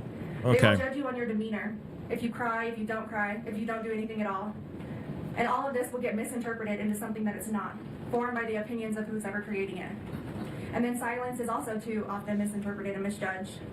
But when people behave that way, it has much more to do with them personally than it does you. Everyone's entitled to their opinion. It doesn't make it true. Remember who you are and what you stand for, the truth, and ignore the noise. Haven't you noticed that she's literally like, it's almost like she's writing another book, like another children's book for the kids. You know what I mean? But this is her letter to the kid. You know what I mean? And yeah, it's like she's giving life advice and all that. And I'm sorry, guys. Unfortunately, I gotta wrap it up from here. I gotta take care of some things. I gotta go and take care of. Okay. But you know, I'll circle back to the rest of this when I get live again, when I go live again. But unfortunately, I got to run right now. I just wish it didn't take all freaking day just to hear her getting life without the possibility of parole. That's literally all we're waiting for. We're waiting for him to go life without the possibility of parole and gavel strike. That's it. That's what we're all waiting for. And unfortunately, I got to go, and I can't be there. I can't be here to watch it. But guys, I'm sorry. I thought that this was going to be a little bit shorter of a situation. You know what I mean? So again, yeah, by the time I get back, she'll still be yapping. Yeah. You know what I mean? But that is the show. I'm sorry. I'm so sorry, guys. Okay. But I'll be back in again another time soon. We'll watch the rest of it. We can react to it and all that then too. So please make sure you hit the like button, hit that subscribe button, hit that follow button. All right. Go check out the skit that I just did, the D4vd skit. Okay. It is pinned to the bottom of the chat. Go check it out. And please, here's the thing, a simple ask, please share it. Okay, go share it. I have it on Facebook if it's easier to share with your friends on Facebook, on my Facebook page and all that. So please go share that skit. If you got friends that are following the D4vd case and all that and just want a quick chuckle, please send it their way as well, because I'd love to get as many hits on it. Because if it does well and it gets the hits that I'm hoping it does get, then I'll do a whole lot more. I'll do a whole lot more skits of all kinds. But anyway, please make sure you do that, okay? Share it with people, and then have them share it too. That'd be awesome. That would be helpful, okay? It helps the show, helps us, because it's a new avenue that I haven't opened up in a very, very long time. So again, share if you can so we can do more, okay? So please do me a favor, hit that follow button, hit that subscribe button. Don't forget to do that. Subscribe, okay? Please do that for me. All right. Is it not working? There we go. Hit that subscribe button. Subscribe. Hit that notification bell. Set it to all so you know when I go live, whenever I upload. Hit that join button down below. Become a member. Check out my Patreon right there. And, of course, check out PascalMerch.com. Anyway, guys, it's time to get going. Much love to you guys. Stay safe out there, and we'll talk here soon. Be good to yourselves. Be good to one another. This is The Pascal Show. Bye.